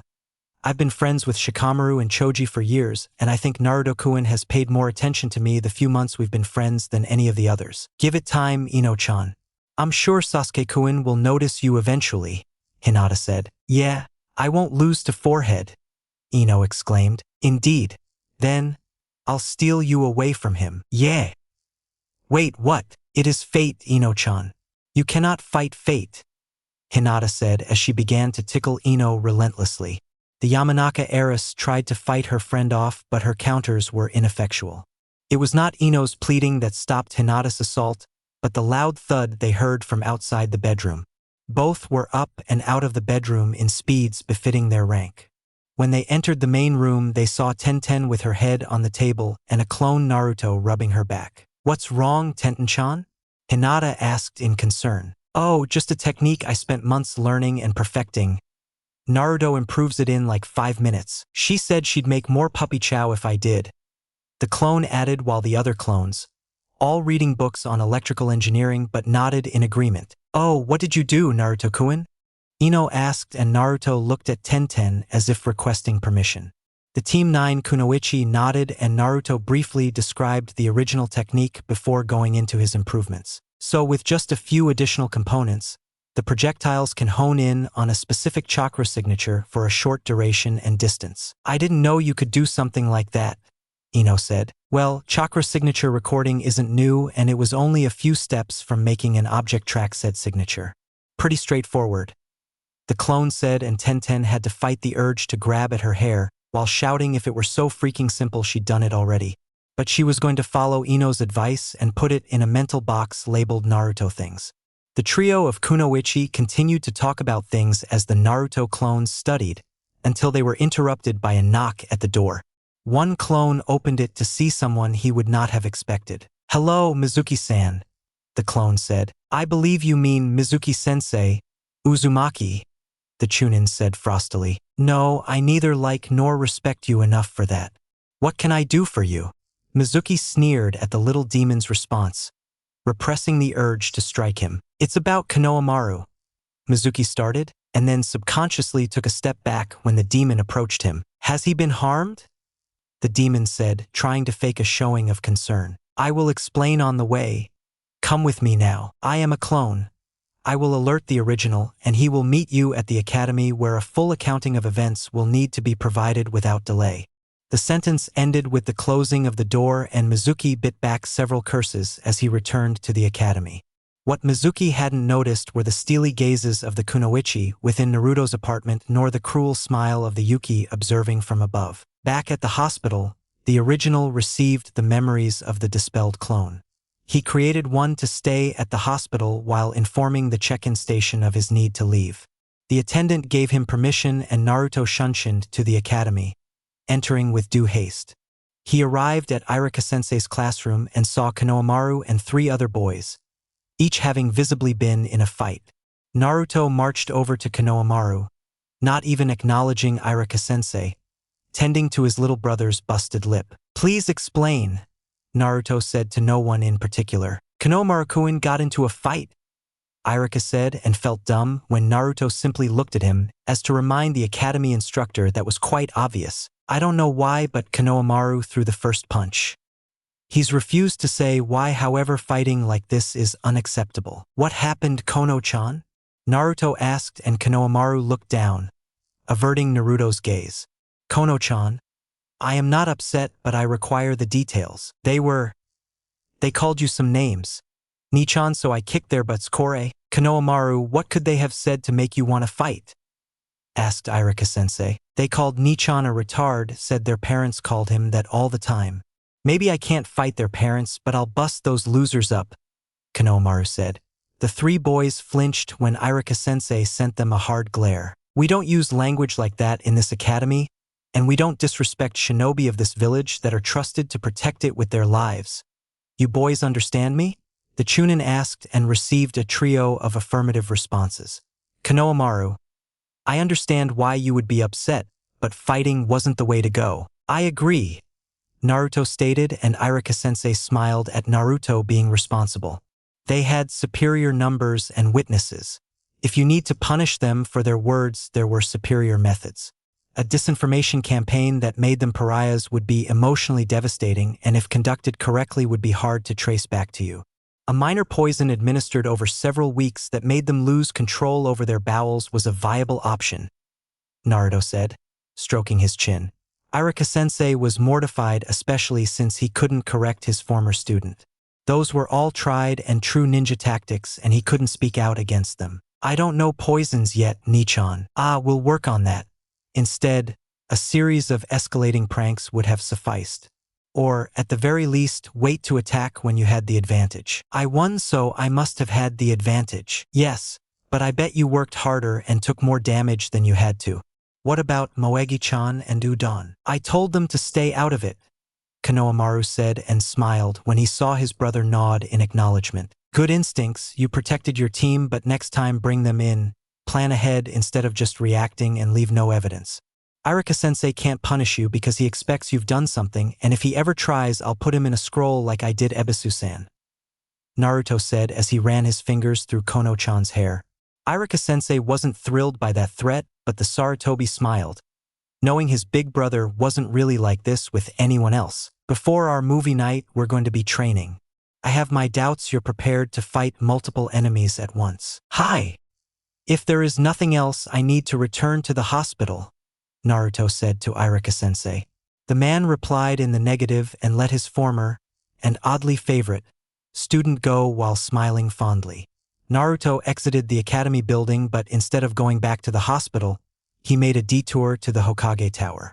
His timing was fortunate as he gained entrance to see his Aji-san without delay. "Hello, Naruto-kun. What can I do for you today?" "Hello, Aji-san. I cannot stay long, but I have something to inform you about and a question," Naruto said. "Please continue," Hiruzen encouraged. "Kono-chan got into a fight at the academy. Apparently, some boys were calling me names and Kono-chan defend me. Do not worry. I lectured him about the more appropriate methods of responding to such a situation. Like telling Irika?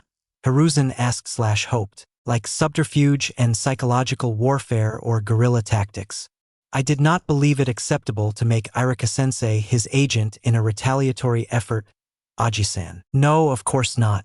I was being silly," Hiruzen replied with a sliver of amusement. "What will you do in response?" "I will begin training him to fight multiple parties at once before our movie night." "That seems appropriate. Make sure you drill him on minding his surroundings. He still struggles with that," Hiruzen added. Naruto nodded, so the Sandaime continued. "Okay.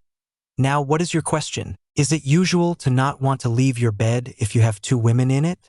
Hinata-chan and Haku were in bed with me, and I almost delayed my schedule because of it," the blonde informed the Hokage. Hiruzen had a tick mark and muttered something about lucky little brats before answering. "I wouldn't know, Naruto-kun." That response surprised Naruto as he was sure his Aji-san knew almost everything he'd come to experience in his life. "Could you try it and let me know?" Naruto asked, and Hiruzen's tick mark grew as he heard the muffled snickers of his ANBU guard. "If I find two willing women, you will be the first person I tell." "Thank you, Aji-san. I have to return to the hospital, but I will see you later." "Of course, Naruto-kun. Have an excellent day," he bid his grandson. When the blonde left, Hiruzen had to endure the laughter of his guards, but the professor would have the last laugh as he said, "Just for that, you will all be my sparring partners for the weekend." No one but the old man was laughing after that. Chapter 13. Hiruzen loved his surrogate grandson as if he were truly his own. Often that the little blonde was not slipped the Hokage's mind. But there were days when he got a swift reminder that regardless of his condition, Naruto was the child of Minato and Kushina. Only their progeny could cause him such grief without trying. Hell, without even being in the village. Jiraiya and Kakashi had both taken their new arrangements well. Each man understanding this was the best for the members of Team 7. After a 2-week period of intensive training, the new Team Jiraiya had left the village and would be gone until a month before the Chunin exams. Knowing he'd be gone, Naruto focused his clones on projects that could have an immediate turnaround. Hiruzen was delighted at the idea of using the trees surrounding the village as their power grid. The Shinobi Corps of Engineers absolutely loved the idea and begged Hiruzen to assign Naruto to them. He, of course, declined and watched as some of the smartest ninja in his village pouted, and then buried him in forms to begin retrofitting the various buildings within Konoha. The undertaking, dubbed Project LEAF, Light Energy Absorption Field, was underway. The SEAL team and barrier squads would be applying them to the surrounding forests for the next few weeks, but final activation would wait until Naruto came back to check the work. The extra paperwork, while he hated it, Hiruzen could ultimately deal with. It was one of the few ways his shinobi could push back against him to express their displeasure without risking any true, painful, violent, permanent consequence, though the Hokage would drop their budget by 3% in the next fiscal year in retaliation. If it had stopped there, Hiruzen would count his blessings, but it had not. Naruto had even managed to anger Konohamaru's mother, Kanna, though many would know her as Anbu Saru. Kanna, too, had great affection for Naruto but had little time to spend with him or her own son as her Anbu duties required she be gone frequently. She encouraged the bond between Kono and Naruto, as she knew it helped her son deal with her long absences. Hiruzen was aware of this, so he was initially confused when Kanna came to speak to him in his office. "Why did Naruto teach my baby the first stage of the silent killing technique?" Kanna had asked, and Hiruzen face-bombed. Kanna went at length about how Kono-chan was bragging that his Niken taught him a cool new game of tag and how he could disappear in a crowd now. Her concern wasn't so much what Naruto had started to teach Kono-chan. It was that him practicing it in the middle of the village was making people nervous that a pint-sized assassin kept showing up behind them. Hiruzen promised he'd speak to Kono-chan, while also telling Ebisu to keep a better watch of his charge. He was paying the man good money to do so, but those headaches paled in comparison to his volatile student. Tsunade had gotten back into surgery, overcoming a significant hurdle in her recovery, and was genuinely excited to practice medicine again. As she'd returned to her element, she wanted to fully immerse her newest student, but the temporary team switched complicated matters. His in-person hours at the hospital dwindled, and he'd only gotten the bare-bones basics of field surgery, managing to learn the mystic palm and chakra scalpels. As his student glared at him, her foot tapping impatiently, and sending slight tremors through his office, Hiruzen grew tired of her petulance. "If anything, Tsunade-chan, I should be mad at you," Hiruzen bit out. "What the hell did I do? I steal your student and give him to a moronic pervert?" The last Senju question, hands on her hips. "No, you just allowed an S-rank secret to be uncovered under your watch," the Sandame answered. "I was gone by the time Minato was an adult. Do you think I kept up with his preferred attire? Was I a member of some fan club no one told me about? Did I hang his pictures up on my wall and swoon? Also, I didn't pick Naruto's clothes, his little blonde girlfriend did that. You could have suggested a change since then. Maybe sensei, but you have to weigh the potential harm done versus the potential harm avoided." "What are you talking about?" Hiruzen asked in confusion. "Well, sure, Naruto's secret is out or whatever. Maybe IWA tries something. But what you have now is a hospital staff that is treating him like a colleague. They even banter around the water cooler, though he mostly just listens. Because the staff treats him well, the patients are more likely to follow suit. Which means I haven't had to brutally murder anyone or get the hospital walls all messy. See? Cost and benefits, sensei. Cost and benefits."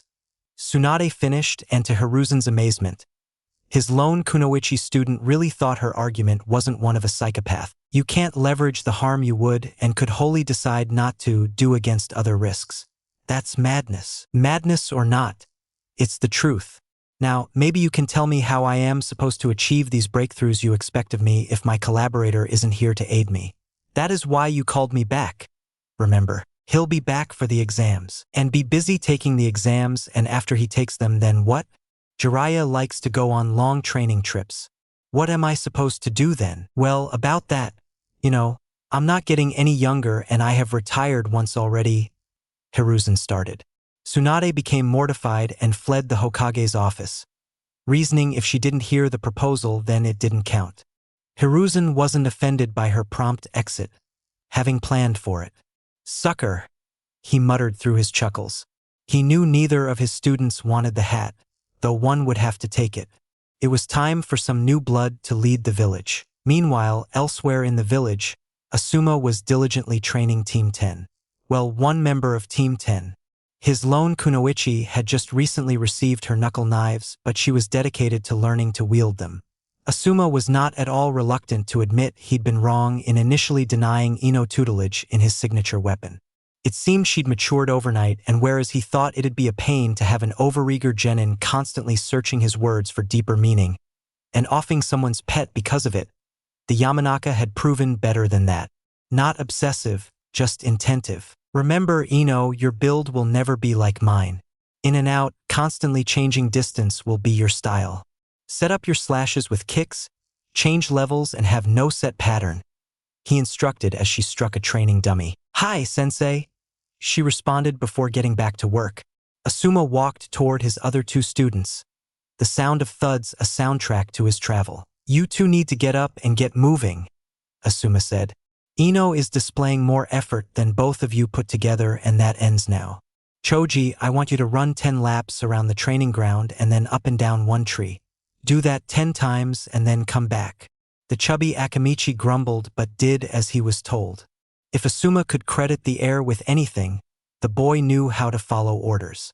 He then turned to the Nara, the one he'd assumed would be the leader of his team.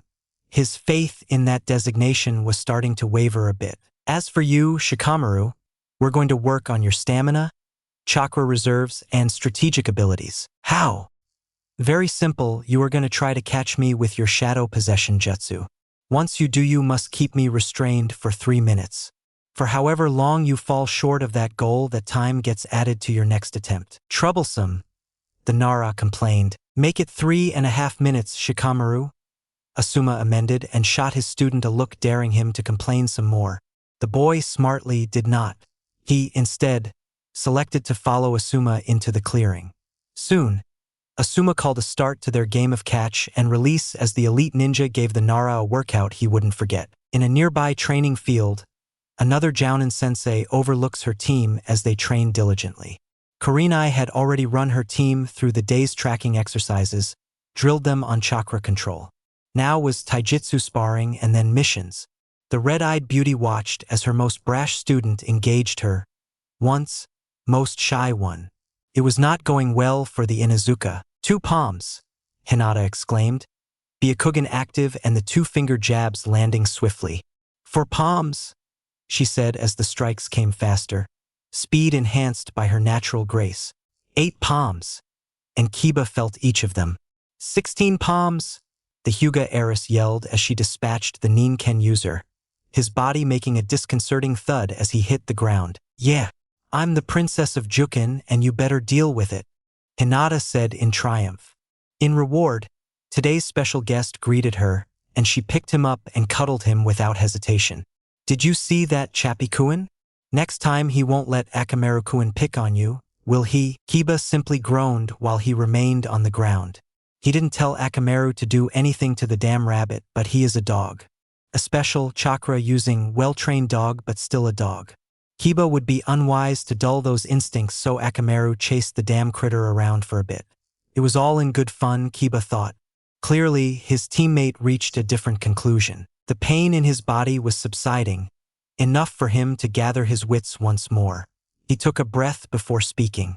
I know you only call out the number of the strikes to be a dick, Hinata.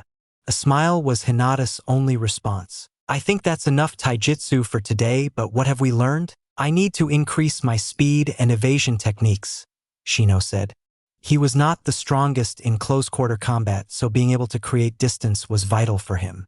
Kurenai nodded, figuring her most analytical student would come to that conclusion. We'll work on your countering, Shino, but you're improving, so keep that in mind. What about you two? I could be more aggressive, Hinata said. Yes, there's a fine line, and as you face better opponents, they won't offer obvious gaps. Sometimes you have to create your own offense.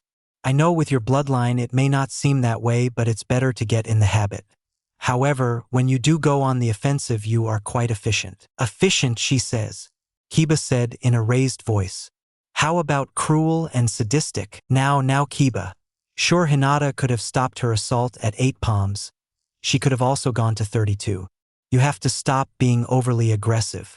Overwhelming force is like any other technique. Without control, it will be easily evaded or turned on you. We'll work on helping you to set things up and get you better at fighting without Akamaru, Kurenai explained. Now, let's go do some missions. Kiba grumbled but joined the rest of his team as they departed the training grounds for a thrilling day of chores. Lastly, in another training field, Konoha's most youthful beast was joyously engaging his lone kunoichi. Something had changed with Tenten-chan, Guy noticed. It wasn't major or even concerning, but she seemed to be pushing herself a little harder, studying her FÜINJUTSU a little more diligently and even practicing her taijutsu in earnest. She also seemed slightly frazzled, as if some part of her worldview had been torn asunder. The Jounin considered all of this as he dodged the projectiles aimed at him. The taijutsu made it look easy, but he marveled at the improvements of Tenten's signature jutsu. And while supportive and encouraging, Guy would admit to enjoying her reaction when not a single weapon managed to even graze him. Damn it all! Tenten exclaimed, plopping down onto the grass. Yash! Do not get discouraged, Tenten-chan. Your efficiency with that technique improves constantly, Guy said, giving her a thumbs up, his bright smile earning a small one from her in response. I must admit, Tenten, your technique has indeed improved. How did you manage to make the projectiles follow the target? Niji asked. I had some help with the FÜINJUTSU. The additional seals allow me to hone onto specific targets. That is most fascinating indeed. Who provided this most youthful help? Tenten-chan. Lee inquired with great enthusiasm. Naruto, the weapon mistress replied. My failure of a cousin's friend? You shouldn't associate with people like him, Tenten. He'll drag you down, Niji cautioned, which annoyed his fellow teammates. You don't know what you're talking about, and since we won't agree, let's just leave it there. Niji was slightly taken aback by Tenten's response. She had never spoken to him like that, and while he respected her, he wouldn't have his beliefs questioned nor suffer disrespect from anyone. His righteous tirade killed in its conception as his other teammate, the fated failure of Team 9, butted in. Naruto-kun is most youthful, Niji. I believe you two could be friends if you could only get past your dislike. He is a bit hip and cool, but neither require an active disdain of him. He just needs to truly bear witness to the flames of youth. Yash. Well said, Lee.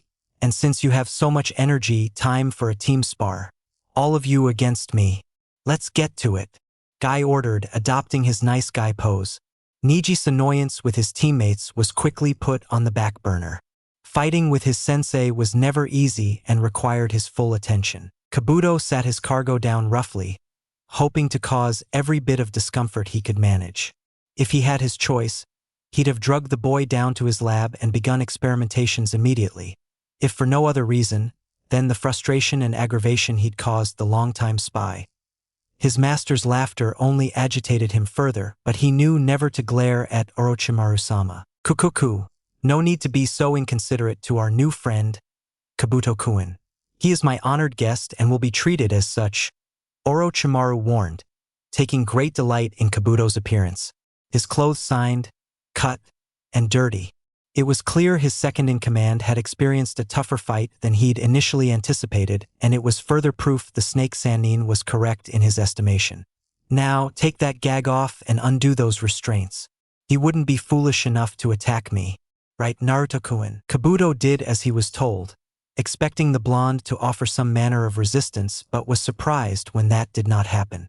The genin simply rubbed his wrists to alleviate some of the soreness of having been tied up, but said nothing and made no attempt to flee.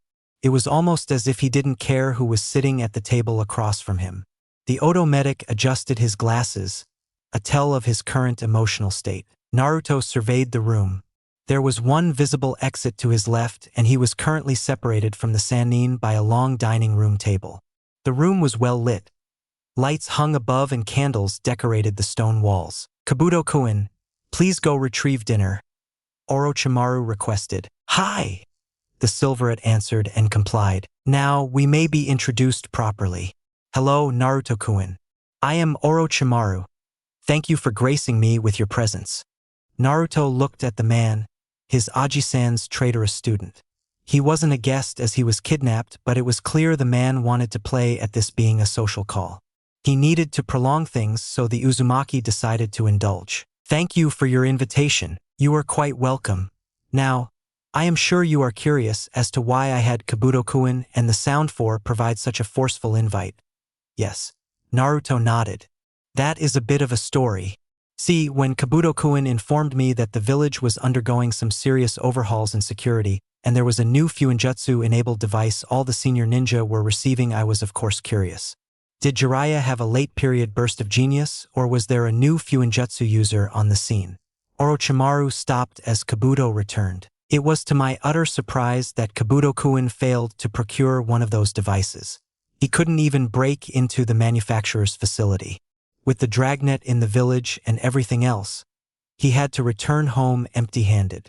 Chastened and humiliated in his defeat, it was quite shameful. Even more so that he had no idea who this potential seal master could be. Orochimaru mocked. The medic sat the bowl of tonkatsu ramen in front of Naruto, trying his best not to shatter the bowl. Orochimaru merely smiled at his subordinate's anger. Naruto took up his porcelain spoon, letting a small amount of the ramen broth flow into it.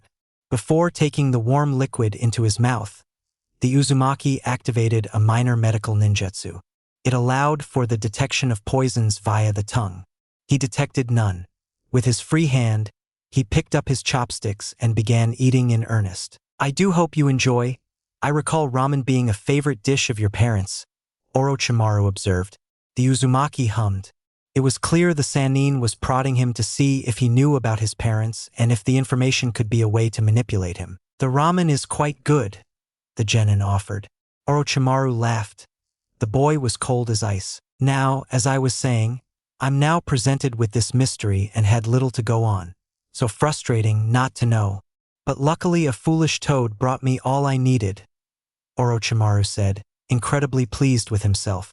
He took up a remote and a multi-panel screen turned on, showing various snippets of Team Jiraiya's raid on the Snake Sannin's base.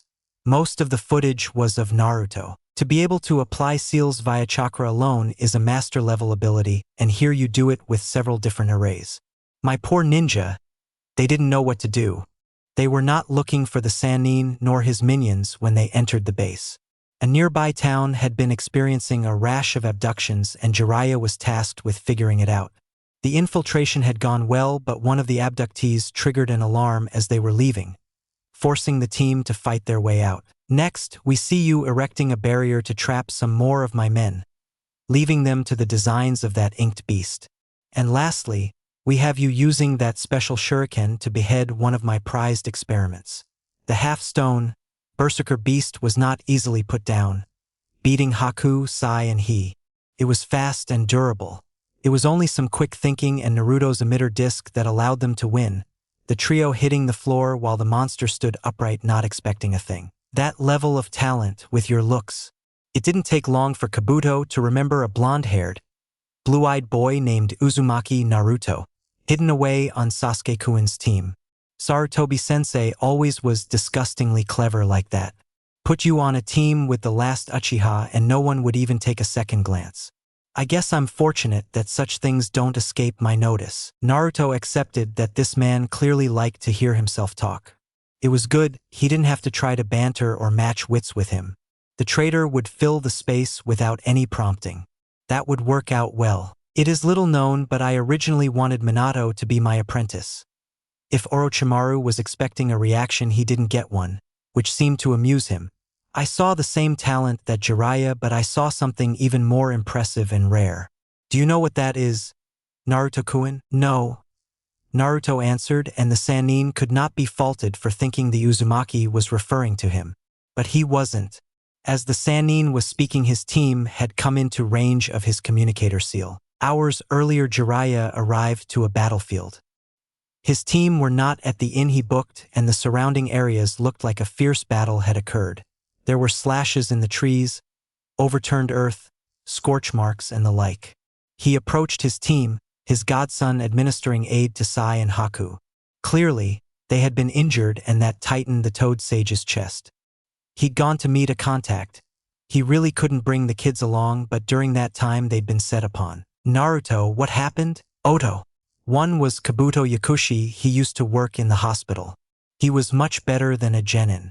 The others referred to themselves as the Sound Four. They had cursed marks and overwhelmed us. Haku took an arrow to the abdomen, but her flak jacket prevented it from piercing too deeply. It nearly broke a rib on impact. Sai had a concussion. I've treated it along with his dislocated shoulder. Is there anything else? Yes, we're both clones. Their mission was to take the original. What? Jiraiya yelled before calming down. I can just reverse summon him, so not ideal but not a catastrophe. The boss doesn't think you should do that. And why not? They didn't want him dead, which means they are taking him back to some kind of base. The locator seal is active and the communicator seal will be once you're in range. This is a chance for more intel and to possibly confirm what you suspect, the clone argued. Jiraiya cursed himself for being so unthinking. Making their way through that other base, he said the work was likely the product of Orochimaru, more to himself and in disgust, but his team heard him. He was right. If they could get there in time, then it would be confirmation that Oto had some tie to Orochimaru and resources could be dedicated to uprooting the mysterious village. How much longer until they are operational? 20 minutes at the most. Jiraiya grunted in approval and waited for what felt like the longest 20 minutes of his life. The clones dispelled, sending back the relevant information to the original, and what was left of Team Jiraiya departed swiftly, the two younger shinobi pushing themselves to keep up with the legendary ninja. The jovial Jiraiya they had grown accustomed to was gone. It was clear when he arrived there was going to be a reckoning. As they raced toward Naruto's location, Haku was the first to realize the communicator seal had come online. She cursed herself for her weakness, in her failure to protect her friend. She'd hesitated when she had to opening to kill, and it cost her.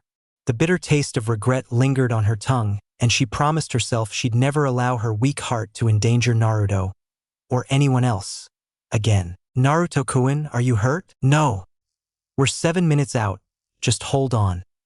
The last known Yuki voweled as she continued to pace, prepared to do anything to rescue her friend. 7 minutes, the Uzumaki thought. It wasn't long, but it'd have to do. He had a mission to complete, and he'd listened to the weird snake man talk long enough. Forming the ram sign, a seal started to glow in Kabuto's arm, something that was not missed by Orochimaru. Nor did he miss that the seal seemed to be traveling up his subordinate's arm toward his body.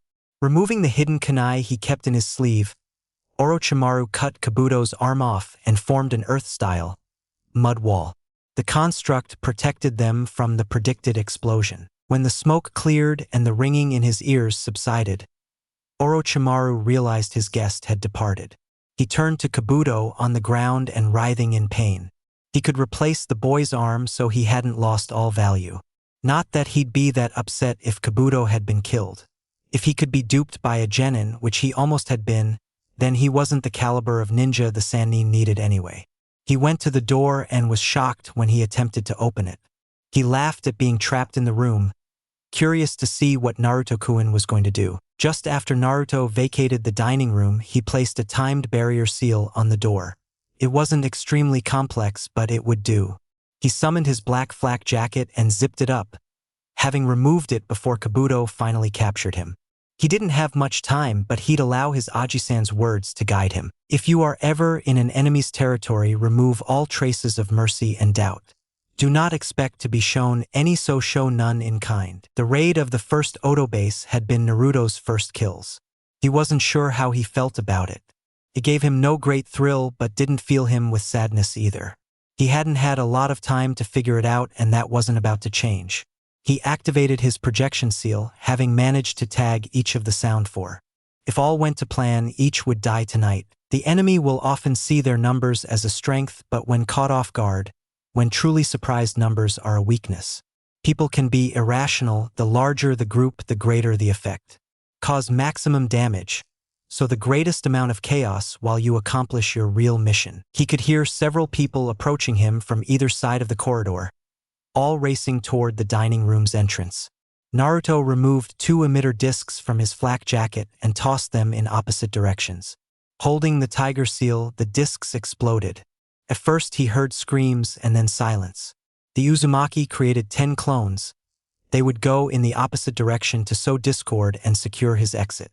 As he ran down the hallway, he saw how effective his explosion was, but resolved not to dwell on it. He needed to focus. The base was a labyrinth of long hallways and multiple underground levels. He couldn't be too rash, but he had to be swift. The first target was approaching fast, and in their haste, Naruto could hear multiple hastily planted a trap and then merged with his surroundings. "Hurry, you idiots! We need to get to Orochimaru-sama now," Sakan yelled. He and the 6 other continued down the hallway, the strongest of the sound for bringing up the rear. None of the ninja realized they triggered a seal, but were simply blinded and deafened by a flashbang. Naruto took advantage of his opening, descending from the stone ceiling, slapping a chakra restriction seal on Sakan and stabbing him in the brain. He knew the man was actually 2 people, but without chakra they would share one fate. One was down. Naruto looked to the others. He performed 4 hand signs and placed his right palm on the ground. A seal emerged and surrounded the downed ninja, and Naruto departed. He still had 5 minutes left. The ninja were still disorganized, and it allowed Naruto to make it to the next level. Sticking to the ceiling, Naruto waited for his next target. It was the large one, the one that gave Sai his concussion. The Uzumaki dropped down, planning a quick slash like the one before, and felt his blade sink into flesh. "Ugh," the large man said. Now a kunai stabbed into his hand. He retaliated with a fierce punch, sending Naruto through the door of an adjacent room. Jirobo grunted as he removed the blade, following the boy into the room. only to be blown back by the explosion of an emitter disk. Pressured for time, it was underpowered, but it was enough to temporarily blind the behemoth. On pure instinct, Jirobo reached out his hands and caught the impending dual stabs aimed for his neck. Blinded and enraged, he gripped Naruto's wrists and slammed the smaller boy into the wall. Spider cracks formed due to the force. Unrelenting, the sound for strong man went for a headbutt, finding a pair of knees instead of his intended target, consequently breaking his nose. As Jirobo reared back, Naruto took advantage by kicking the Oto elite in the throat. Startled, he released his grip and was rewarded with a kunai in each of his lungs. The Titanesque male dropped to the ground. Naruto tossed one more kunai to his head to make sure his target wouldn't arise again. He'd made that mistake with Kabuto and he wouldn't make it again. Reactivating his projection seal, Naruto saw his last two targets were far from each other, one on the lowest level and the other near the stairwell he'd recently navigated. He had just under 3 minutes, no time to waste. Running through the halls, he was soon presented with a squad of ninja. It appeared they were getting their wits about him, his distractions wearing off.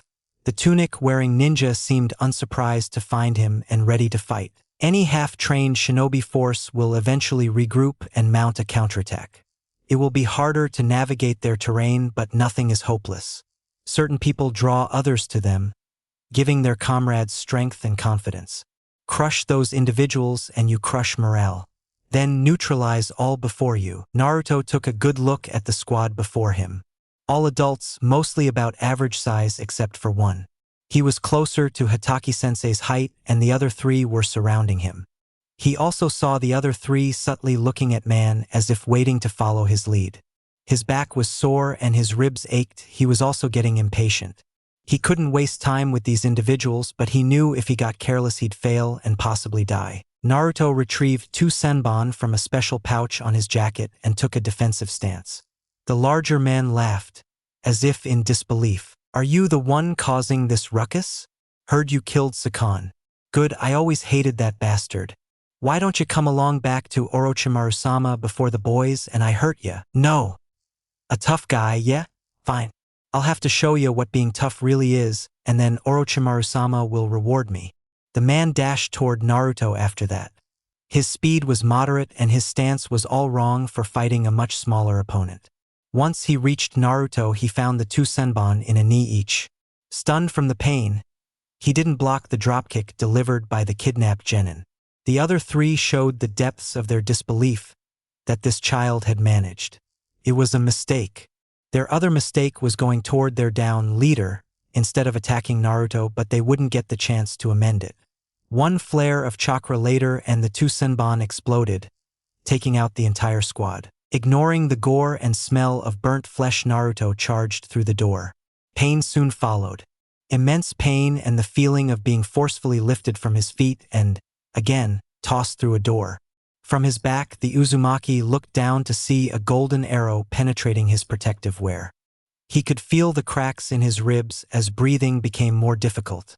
He could also feel the injury slowly healing, but he had no time to wait for completion. Naruto ran through the doorway again, this time leaping over the railing, down to the next floor, narrowly avoiding being impaled by another arrow. As he grabbed onto the metal frame, he grunted in discomfort. "This is as far as you go, Blondie," Kadamaru said, hanging from a web, aiming his bow for Naruto. Not having a moment to breathe, Kadamaru continued his game of cat and mouse, rapidly shooting arrows at Naruto's position and the Uzumaki barely dodging them. This man was a target, but he had the high ground and other advantages. No matter how he moved, the Spider Boy was simply prepared to attack and leave no time for a counter. Naruto accepted he didn't have the time to see to him personally. The only benefit of being under constant assault is that he was nearing the bottom level. Letting go of his current position, Naruto retrieved 3 pellets and threw them upward. Soon, the stairwell was engulfed in smoke and Kadamaru pulled himself up so as to not be ambushed. The 6-armed ninja's instinct was correct as a series of wind-style air bullets rocketed upward. He evaded them but frowned as the smoke was still rising and his vision was blocked. The sound for Archer heard more than saw items cutting through the smoke. He had just enough time to escape the immediate blast radius but still suffered some damage. When the smoke finally cleared, Kidamaru saw roughly a dozen copies of the little bastard he'd abducted earlier. He was already tired from the previous fight but realized this kid was intent on trying to kill him. He released the first level of his cursed mark and got ready for round 2. The original landed silently and made his way toward his final target. He was nearing the end of his time limit, having to forego stealth for speed. Naruto darted past the prison cells, the detainees too beaten and terrorized to give away his position. Most didn't even bother to look up. He stalked the last of Orochimaru's bodyguard and would not have needed his seal to find her. The kunoichi was busy berating some of prisoners, using a host of foul language and insults. Naruto took a calming breath, recalling another piece of advice from his Aji-san. Never be afraid to go at someone's strength. Shinobi can be prideful about our skills. If you go at a specialist with a weak iteration of their skill, they may be too busy boasting to realize the opening they left you. Take full advantage of it. Naruto recalled the girl used auditory genjutsu but wasn't much for direct combat. He didn't know many proper genjutsu, but he did have one that would fit the situation. A quick series of hand seals and Naruto cast the demonic art, Hell Viewing Jutsu. Tayuya knew immediately she was under a genjutsu and tore through it with little effort. As she turned to berate the idiot that would dare attempt such a useless technique on her, a shin met the soft cartilage of her nose, breaking it easily. As Naruto approached the downed kunoichi, he heard a vehement shake of cell doors. Sensing it was a warning, Naruto ducked to all fours, the kick aimed for his head sailing over him. But he didn't have enough time to avoid the follow-up kick to his injured ribs. The blow, strong and fast, sent the Uzumaki back several feet. So, this is the trash that interests Orochimaru-sama? Naruto heard a voice ask. He looked up and saw it was an older, white-haired teen with loose-fitting clothes. The kick hurt, undoing any progress his regenerative abilities had accomplished. Yeah? Tayuya started, pinching her nose. That's the fucker. Good. You leave and I'll handle it from here, Kimimaro ordered. The normally vulgar girl did as she was told and departed further away. The Uzumaki tossed a kunai toward the girl, but Kimimaro caught it and tossed it to the side. Naruto felt frustration rise within him. He barely had a minute and a half left and he had to get through this person to finish his mission. Kimimaro attacked without warning. With his injuries, Naruto was forced to be more defensive and evasive in this fight, utilizing the moves Shizun taught him. He was dodging most of the older boy's blows but still getting clipped occasionally. The pair looked caught in a dance of death, the flourishes of agility eschewing the deadly intent. Naruto could admit the person he was fighting was better than him, but he wasn't deterred. He remained patient, learning his enemy's pattern and timing. It wasn't long before he found his opening. Kimimaro attempted a roundhouse and Naruto slipped under it, slyly placing a paper bomb on Kimimaro's leg. Naruto shunshined away and activated the note. He heard a grunt of pain but saw none of the blood he'd assumed would accompany his move. When the smoke cleared, he saw the Odo ninja looking mostly unharmed, save for his burned clothing. His leg, encased in a thick armor of what appeared to be bone and holding a sword of the same material. It seems it was wrong of me to call you trash. I am Kagaya Kimimaro and will present your broken body to my lord. Naruto said nothing in response but unsealed his staff. Giving it a twirl, he charged toward the now named Kagaya. Back in the stairwell, Kidamaru was breathing heavily. The clones pushed him to the point of needing the second level of his cursed mark. The surroundings were wrecked, signs of multiple explosions and blunt force damage could be seen about. He was just glad he finally got all of them. He needed to get his burns looked at and get some rest, putting an end to this. Lulled into a false sense of security, he reacted too slowly when a final clone descended from above. Trying to make up for being caught unaware, he created a short arrow. Palming it, the archer thrust it behind him. He got the clone, but not before it had completed its mission. Kidamaru instantly felt the backlash of the seal that had been placed on him. A seal that would bind his cursed mark and force it to recede. The pain and the destabilization of his chakra network caused the arachnid-themed boy to lose his grip. Falling, He could do nothing to save himself as unconsciousness was setting upon him. Not able to channel chakra into his body, Kidamaru hit the ground from a several stories fall, breaking his back, but not even the force of his impact nor the agony it elicited could wake the boy. Kimimaro looked at the boy he'd been exchanging blows with. He'd been tempted to activate his cursed mark, but knew it'd hasten his decline. He felt he couldn't give this boy a single opening or the blonde would put full effort into ending him. He could only die when Orochimaru-sama gave him permission. Kimimaro wondered how the boy would fight unhampered, clearly holding back as to not harm the prisoners and due to injuries sustained in previous exchanges. But that could wait. The boy had an unknown opening and the Kagaya planned to take advantage of it to end this fight. He really could not prolong it without deleterious effects. He charged, performing several fast-paced thrusts at the Konoha genin. Naruto deflected the attacks one after another, as Kimimaro predicted he would, but after his first volley the boy lowered his staff. Channeling chakra into his legs, the leader of Orochimaru's elite guard rushed him, stabbing Naruto in the left shoulder. It was as he designed it. However, Kimimaro could take no pleasure in his assumed victory. During his dash, Naruto was engaging a plan of his own. Having created a false opening for the Kagaya, Naruto resealed his staff and took the blow to his shoulder. He only needed one hand anyway, grinding, flesh grinding, his very muscles being pulverized and begging to give way to a superior force. There are very few people who have experienced the Rasengan and lived. Kimimaro would be added to that list, ironically having Jiraiya to thank for saving his life, as just as Naruto was about to pierce his torso with the peak of shape manipulation, the Toad Sage reversed summoned him. With little ceremony, the Uzumaki ripped out the bone sword from his shoulder. He found himself inside a hug, feeling the familiar softness of Haku's bust. Normally, he greatly appreciated Haku's hugs, but now he felt as if he didn't deserve it. He'd failed. He was to neutralize those that had harmed his friends, and he'd failed. Before he could give voice to any of his thoughts, he heard a voice he thought he'd be free of for some time. He knew his barrier wouldn't last long, but hoped the weird Snake Man would attend to his forces. Jiraiya stood in front of his team, ready to strike should Orochimaru make an untoward move. Kukuku, why Naruto-ku, and you sure caused a mess. You've gone too far this time, Orochimaru. Jiraiya yelled, but the Snake Sanin's eyes didn't leave Naruto. We can fight now, Jiraiya, but I have the superior numbers and no problem killing the kiddies. I'd love to get that Yuki on my table. We'd have a lot of fun. I'd have a lot of fun. You'd scream yourself hoarse and beg me to stop. Jiraiya frowned. It really wouldn't be safe for him to go all out with his team here, and going all out was the only way he'd kill his former teammate. They'd have to retreat for now, even though everything inside of him wanted to kill that man and all who dared to follow him. Let's go, Jiraiya ordered. Oh, before you do, I never got to give you my answer, Naruto-kun.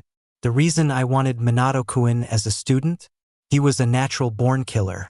Just like me, Orochimaru said and broke out into a face-splitting smile. And just like you. Hey, like always, if you want more seasons, don't forget to give your comment asking for the next season, give your like and subscribe for more. So, bye bye in the next season.